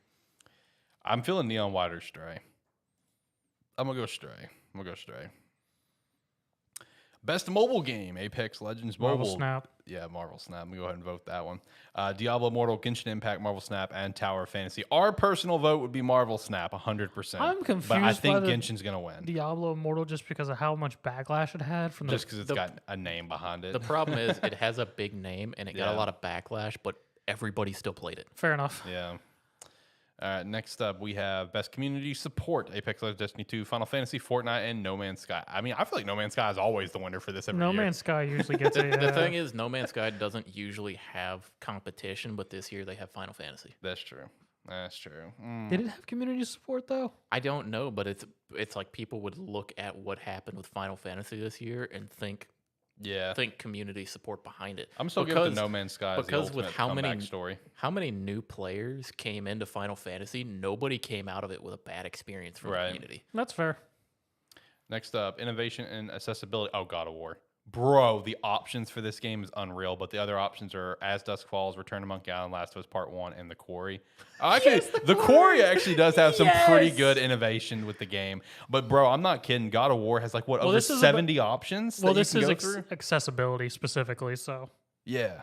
Yeah, which adding the features and content to help make the game. Yeah, I mean, God of War has, like, over 70 different options you can sort through to help play the game, and including help you play the game if you have, like physical disabilities and stuff like that. There are so many options to God of War Ragnarok. Yeah, I would say the only real competitor in this category is probably Last of Us, not because of what they did for this game, but because of how intensive they went on it for Last of Us Part 2. I mean, that's fair. Carried over to it. But I feel like there's going to be people are going to look at this list, and those that played God of War and saw all the options are going there. I'm going God of War personally. I mean, like 70 plus options to sort through based on like your controller layout and stuff to help you play the game is incredible. Best VR and AR after the fall: Among Us VR, Bone Lab, Moss Book 2, we and all Red Matter know 2. we all know where this one's going. Yep. Among Us. Yep. Moving on. Because I don't even know the other ones. Best action game. Shout out to Bayonetta 3 for making this category. Modern Warfare 2, Neon White, Sifu, and TMNT Shredder's Revenge. This That's is actually nice that's in there. This is a good little category. I feel like it might go to Neon White though. I don't know, but I don't know. I think Bayonetta 3 is I could see. I would take out Sifu and Teenage Mutant Turtles, and I would put it between Modern Warfare 2, Bayonetta. Modern Warfare shouldn't be in here though. For best action? No, it shouldn't be in here. For action? Yeah. Or because are we going to start putting every shooter that comes out in this category as well? Yes. Because that would just eventually overtake this category. Well, specifically action, though. And I get what you're saying because of shooters and whatnot. But yeah, it's like this is... Look at this game right here and compare it to every other game on the list. That's the odd one out because they probably didn't have something else to put here. I mean, that's fair, but I mean, you got to give it to Modern Warfare 2. It does still have some very good action cinematic moments. Mm-hmm. I wouldn't vote for it in this category on principle. I mean, I'm with John on that. I mean, I get why it's here, but I'm with John on that. I wouldn't vote for it based on principle. I mean, based on odds, Bayonetta 3 is probably going to win it. Yeah, I understand what you're saying, Zach. Yeah. Like it is still an action-heavy game, but historically we don't put shooters. It's like we don't put shooters in this category because they're like the most popular genre they're going to overtake. Yeah. I think Bayonetta could possibly win, but I'm going to hope for Neon White or Sifu. I'm going to vote for Neon White here. Best action adventure: Plague Tale Requiem, God of War Ragnarok, Horizon Forbidden West, Stray, and Tunic. That's a dead category. Come on, man. Come on. They're putting people up for slaughter right now. I mean, it's sort of hard just with how good God of War was. Yeah, so I any know. category it's in is... The only one that really competes here, in my opinion, is Horizon Forbidden West. I feel like Horizon Forbidden West will have a little bit of an argument here, but I still think it's God of War. That's what I'm voting for. But I mean, from playing Ragnarok, the exploration in that game is it's way better than it was in 2018. Oh, yeah. Best role-playing: Elden Ring, Live Alive, Pokemon Legends Arceus, Triangle Strategy, and Xenoblade Chronicles 3. Triangle Strategy. This is a good category, honestly, but it'll probably go to Elden Ring. I don't see it not being Elden Ring. I mean, I don't see it either, but Triangle Strategy. I would say Xenoblade just to get some focus on Xenoblade. Right. They need something. One of the best categories, best fighting game, where they just pull shit out of nowhere. Okay. Who's gonna vote for JoJo's Bizarre Adventure? A lot of people. Just put multiverses and move on. Yeah, multiverse. JoJo's was actually a very good fighting game. They revamped it a lot. It was. Yeah, I don't know. I saw a lot of problems when it came out. I'm assuming those are probably fixed now. They are. Okay. But yeah. Multiverse is probably the hypest. Yeah, of their list. because on the category is DNF Duel, JoJo's Bizarre Adventure, All Star Battle R, the King of Fighters, Multiverses, and Sifu. Sifu is here because they didn't have enough fighting games. Correct. Moving on. Best family game: Kirby and the Forgotten Land, Lego Star Wars: The Skywalker Saga, Mario and Rabbids Sparks of Hope, Nintendo Switch Sports, and Splatoon 3. I would honestly either say Skywalker Saga or Switch Sports, as much as I dislike it. Really? I'm giving it to Skywalker Saga personally. That's gonna be my vote. I didn't play any of these. I was assuming you guys would probably say Kirby. I mean, I played 2 of them, but I know enough about all of them. I mean, Kirby is an enjoyable game. Do I find it a family game? No. Yeah, no.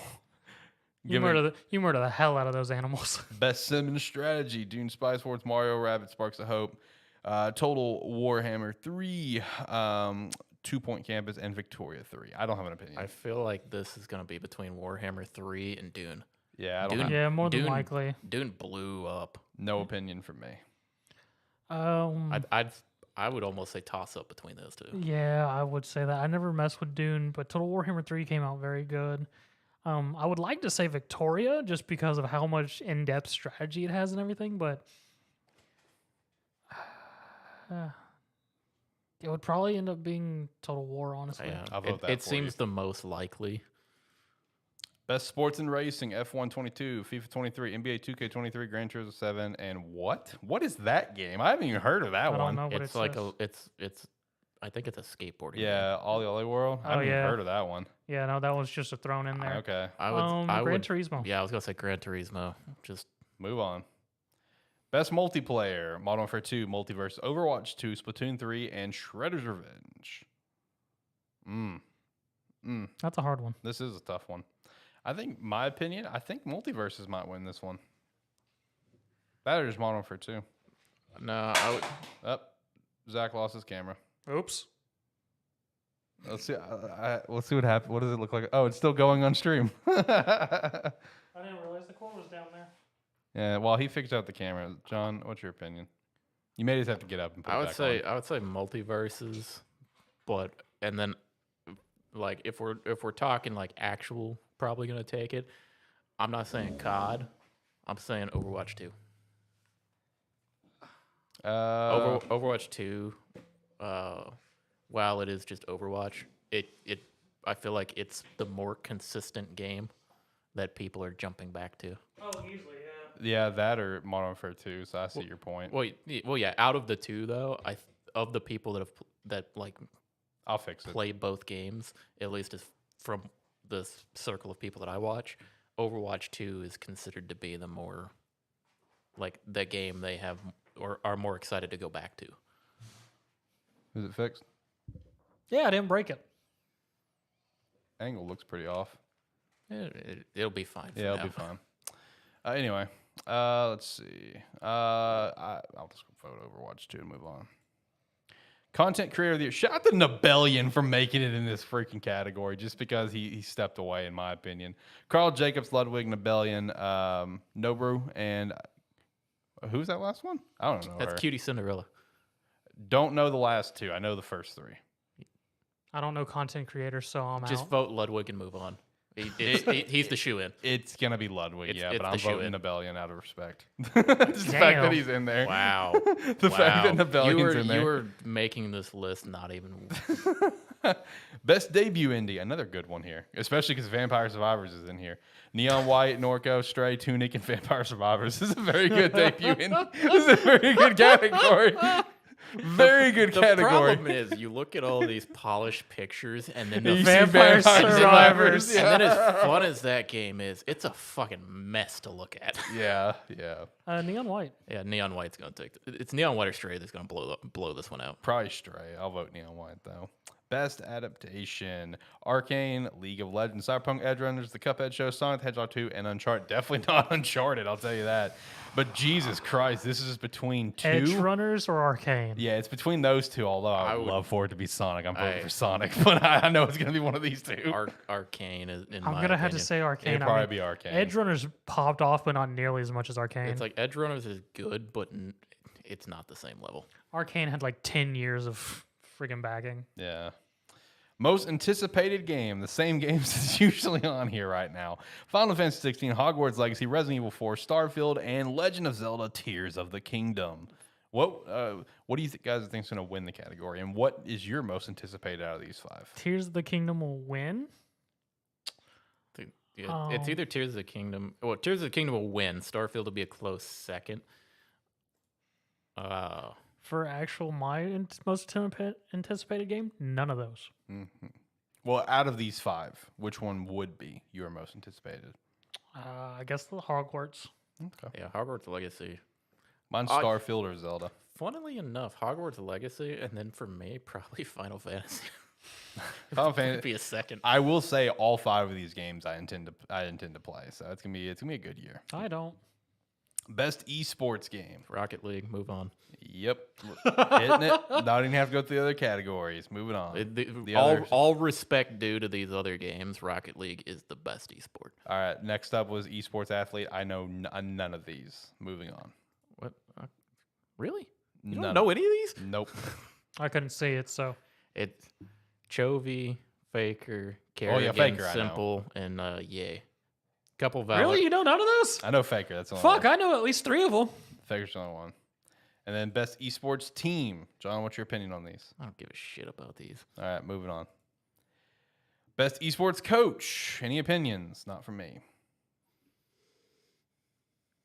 No, none of these. Definitely don't know these. Don't know. All respect to them. I'm sure they're great. They're in here for a reason, but no clue. Moving on. Best esports event.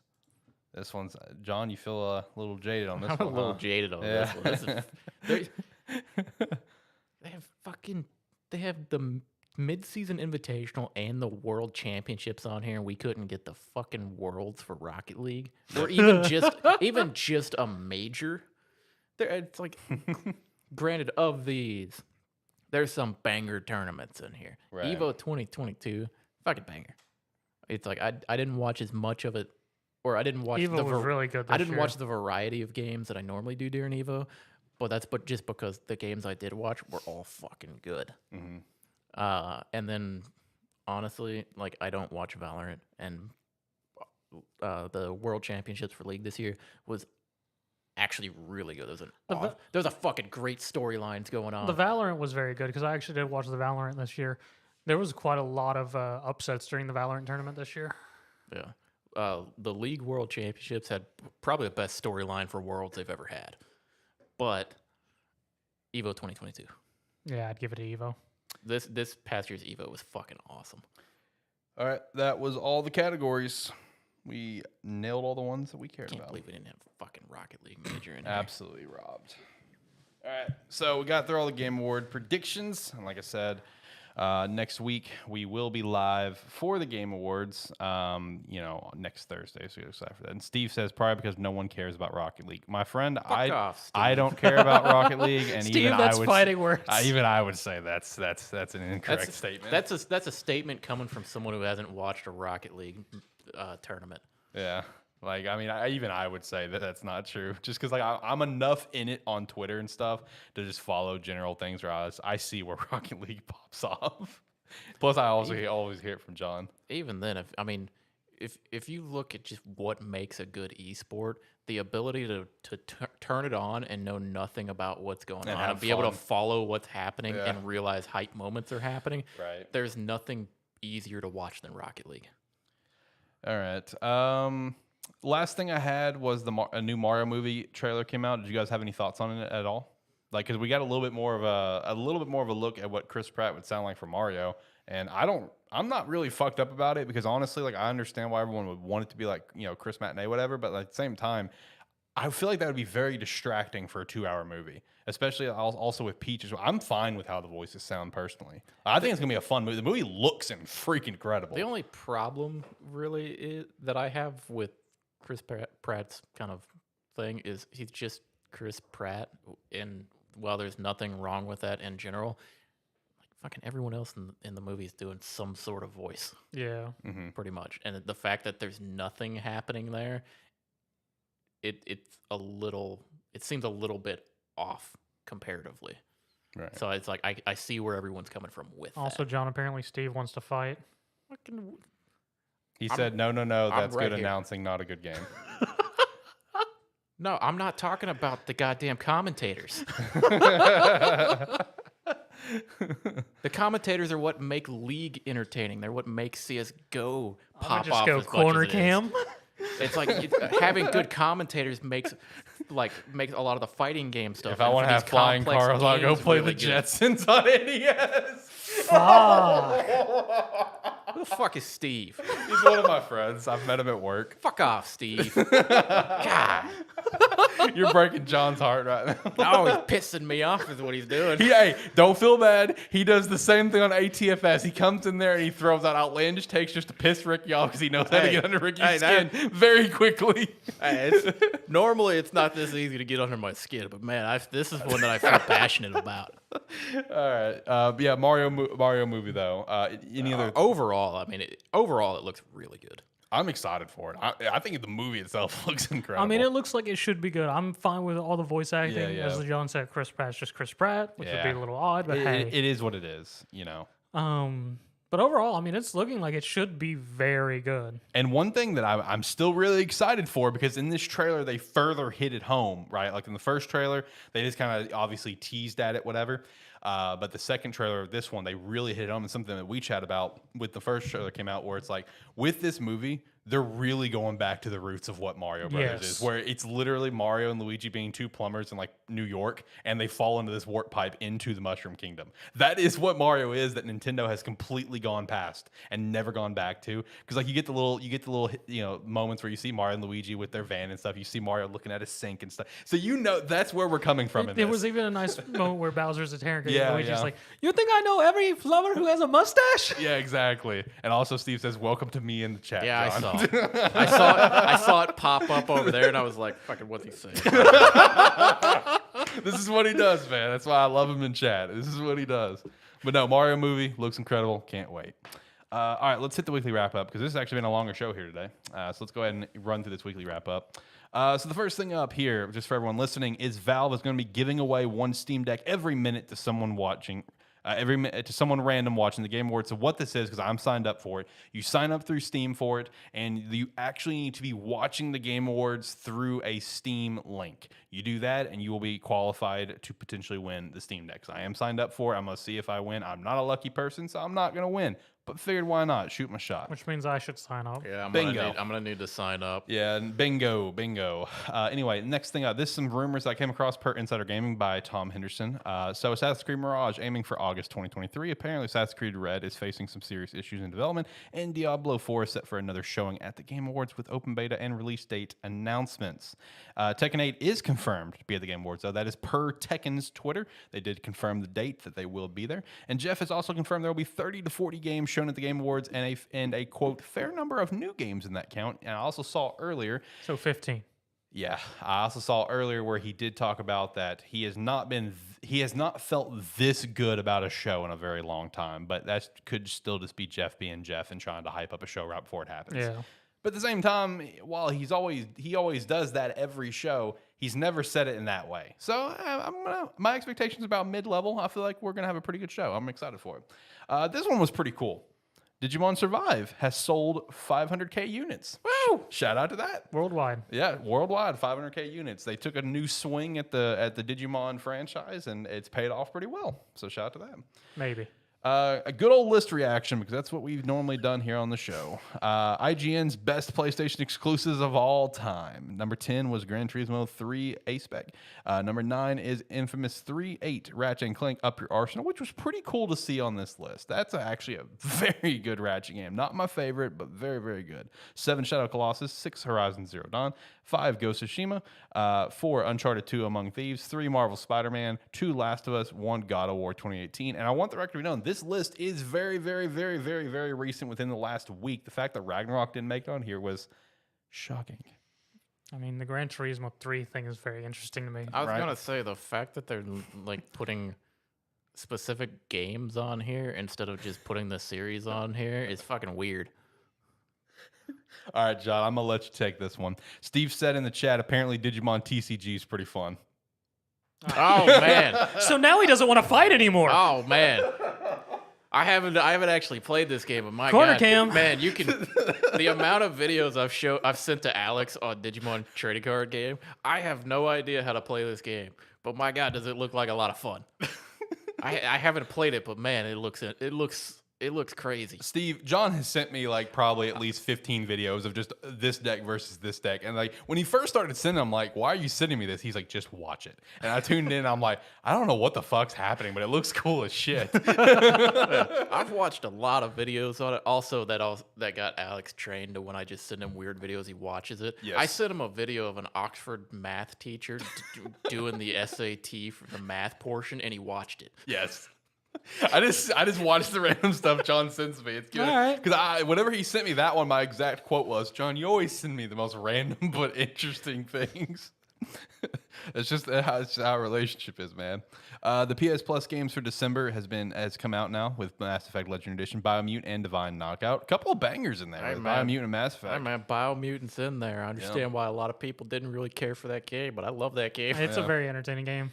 Next up, I did come across that the Halo Infinite multiplayer director has left 343. So the dumpster fire continues. All right.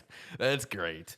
Fortnite has also teased that Hulk, Jarod, Doomslayer, and Mr. Beast are coming to Chapter 4 for Fortnite. I'm kind of shocked that it took this long for Mr. Beast to come to Fortnite in some way, considering he is the biggest content creator on the planet, and he's done so many random ass videos playing Fortnite. Yeah. Where like one of them was like winning a Fortnite game in the middle of the ocean. That's exactly what he did. He was in like one of those big bubbles with his laptop, and they set up like a Wi-Fi hotspot thing for him, and it was very horribly laggy. But he did end up winning a Fortnite game in the middle of the ocean. So just all the shit he's done with Fortnite involved in some capacity. It's like, oh, if you do this in X amount of time, I'll give you $1,000. Just all that bullshit he's always done. I'm surprised it took this long for Mr. Beast to potentially come to Fortnite. Unfortunately, Steve, it is. Yeah, Fortnite is still unbelievably relevant, unfortunately. We did get some new Starfield details. Star systems will have levels attached to them. Makes sense. Won't be stranded out in space with no fuel, as Todd called it. That would be a fun killer. But he said maybe for like a hardcore survival mode in the future, that could be a feature they may add. Suits will have buffs for stuff like gases, toxicity, and temperature. Makes sense. And some of Xbox's top engineers is also helping with the game, which I did enjoy to see that one. I thought that was pretty cool. Todd says they could do way more than 1,000 planets, but decided to set a limit due to detailing the naming of each planet being distinctive, which that's also a question that we had at multiple points. Is each planet going to feel copy pasted? Is every planet going to feel distinct? So that makes sense. But the 1,000 planets is still a lot. The answer to that, are they all going to feel distinctive? No. Yeah. That's what that also. And as far as naming them goes, that's some developer who set up a quick algorithm to throw out 1,000 names. Right. Pretty much. I thought it died with Ninja's career. Nope. Both are still very alive, unfortunately. Both are still very alive because Ninja recently started complete multi-streaming where he's on every single platform now. He streams on TikTok, Twitter, Facebook, Instagram, then of course Twitch and YouTube all at the same time, and maybe a couple other random streaming apps. Like he's literally on every platform at once when he streams. Next, we do have Sonic Frontiers DLC confirmed. Update 1 will be Jukebox Photo Mode and new challenges. Update 2 will be Sonic's birthday. That's all it said. No idea what that means. Open Zone Challenge and new Coco. And Update 3 will be playable characters with Tails, Knuckles, and Amy, and new story content. All of it's free. So that's cool. So what that tells me is Amy didn't die. No, she did not. Damn it. Unfortunate. Nope. And then the last thing we have in the weekly wrap-up. Yep. Fucking Nintendo, man. I know. Okay, so Smash World Tour Championships have been canceled by Nintendo. Technically. Hello, Sydney. How are you? Not 100% the case. There's been a lot of news coming out on this. Basically, the Smash World Tour Championships were going to be happening in about a week and a half's time. Yep. From now. I think it was December 10th or 12th or something like that. They were going to start somewhere in that time frame. And the night before Thanksgiving, they got news from Nintendo that they weren't being granted the license for like various reasons that were in their letter in that. And then earlier, or a few days ago, announced that the World Championships, which every Smash player has been competing in tournaments and everything, getting points to compete in this tournament because it's the largest prize pool for Ultimate and Melee ever. They announced a couple days ago that it is not happening. They have been canceled by Nintendo, basically.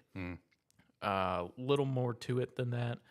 Nintendo apparently were accusations labeled or placed on the CEO of the organization Panda, which is a general fighting game org. Yep. That is also in Smash and that, but they're running what was a competing tournament in Smash called the Panda Cup. Mm-hmm. And the CEO apparently had gone to some TOs at events and tried to strong arm them into not working with Smash World Tour and working with Panda instead. And it's like some of that's come out. And then the culmination of it was after some replies from Nintendo and Panda and everything, nobody's really taking blame for canceling it. Nintendo's saying we didn't tell them that they couldn't run the event, but they did verbally tell them the time of running events without a license are over, and then didn't grant them a license for the World Championship tournament. What the fuck? So from Smash World Tour's perspective, they had no choice but to cancel it. Yeah. And this is there's a lot of angry people in the Smash community right now. I don't doubt it. Like everybody's upset with it. A lot of people from Panda's side are leaving the org. They're free agents now. They're looking for a new org to join. But yeah, like Panda, their response was basically just a nothing response. They were basically defended, or basically said, yeah, we found out about these actions being taken by our CEO, and then as soon as we found out about them, removed him from the situation and made a team around communicating and doing all of this. And then Nintendo is adamant that they did not tell them specifically to cancel the tournament, but they weren't going to give them a license. And like I said previously, told them the time of running tournaments without officially licensed from Nintendo are over.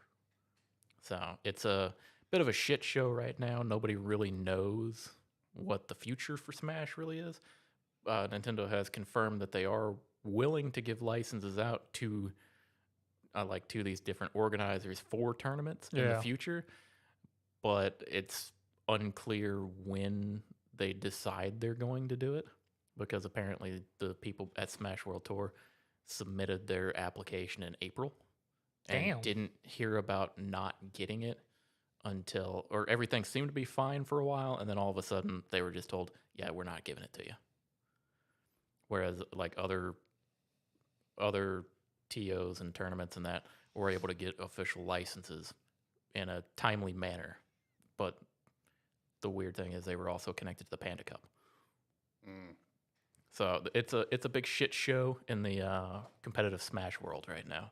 Don't really know what the future's looking like because nobody's happy with Panda, but currently Panda is the only ones that have licenses going forward. Wow. Or at least right now they're the only ones that have official licenses. For a company that's all based on like family games, they don't want people enjoying their games. They make it very hard for you to enjoy their games. They really do. That has been very much the reaction a lot of people have had. Yeah. It's always been that way. Which the weird thing was, like a lot of things people took from the Nintendo response was they in their closing paragraph was along the lines of like, we care deeply about the Smash community and are looking to support it in the future. It's like, when the fuck have you ever cared about the Smash community? True. It's like all you've done is look the other way, and then when you felt like it, you just show up and you go, yeah, we're not letting you do that. Yeah, I mean, and that's also including with just how much they've fucked over Melee the last few years. Oh yeah. Yeah, they've really fucked over Melee the last few years too. Yeah, it's a shitty situation. Yeah. But I'm a big fan of competitive Smash. I watch Melee, I watch Ultimate, I watched Smash 4 when it was happening. Mm-hmm. I've watched it for years, and I really enjoy watching it. But it sucks not knowing what it's gonna look like next year, right, or hell, even weeks from now. Mm-hmm. So yeah, that's a rough overview of the situation and kind of where we're at right now. Yeah, it's been a massive shit show on Twitter the past few days. I've been following that quite a bit. Like, it has been a shit show since that popped out. All right. That was everything on the weekly wrap up. So, any last thoughts on anything that we talked about here today, boys? Nope. No. All right. Then I'm going to hit the music, and we're going to get out of here and get ready for next week for the Game Awards. So, last thoughts, boys.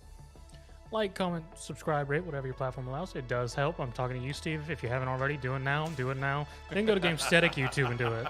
And then force someone else to do it. Tell a friend, be a friend. Yeah, do what he said, Steve. Specifically Steve right now. Only Steve. We want Now- you specifically to do this. Now, everyone else, if you haven't already, do everything he said and more. And if you made it to the end here on this quite a bit longer episode than normal, then thank you very much for making it to the end with us. And come check us out on Thursday for the Game Awards. Which, very excited for the Game Awards. Like I said, we'll be live about probably 6 o'clock Central Standard Time. We'll go live about 30 minutes before the actual show starts. I know they got a pre-show at 6 with a few minor awards that will be on there usually, but all the big stuff actually starts at 6:30 on. So we'll be live for the whole thing. It'll be really cool. And then, of course, with that, AniMan Plus, which started its live shows, will be live next Saturday in place of our show. So make sure to tune into AniMan Plus live if you haven't for episode when we did episode 95. 95 went pretty well. Yeah, it was good. Yeah, we had a good time. Had some good chat interactions. So if you could stop by as well and chat with us, we'd appreciate that as well. We'd also appreciate if you join the Discord, sign to the website. You can sign for free, sign $5 a month. Definitely appreciate that. Check out our Agent Inc. shop and pick up a jersey or a hat with a trash can on or anything of the sort. As well as check out some Rogue Energy. You can use our referral link down below to support us, and we would really appreciate that. The referral link helps us out so much. Thank you for everyone that has been buying some Rogue. We do appreciate the hell out of you. With all that said, I guess we'll see you guys on Thursday for the Game Awards. See ya.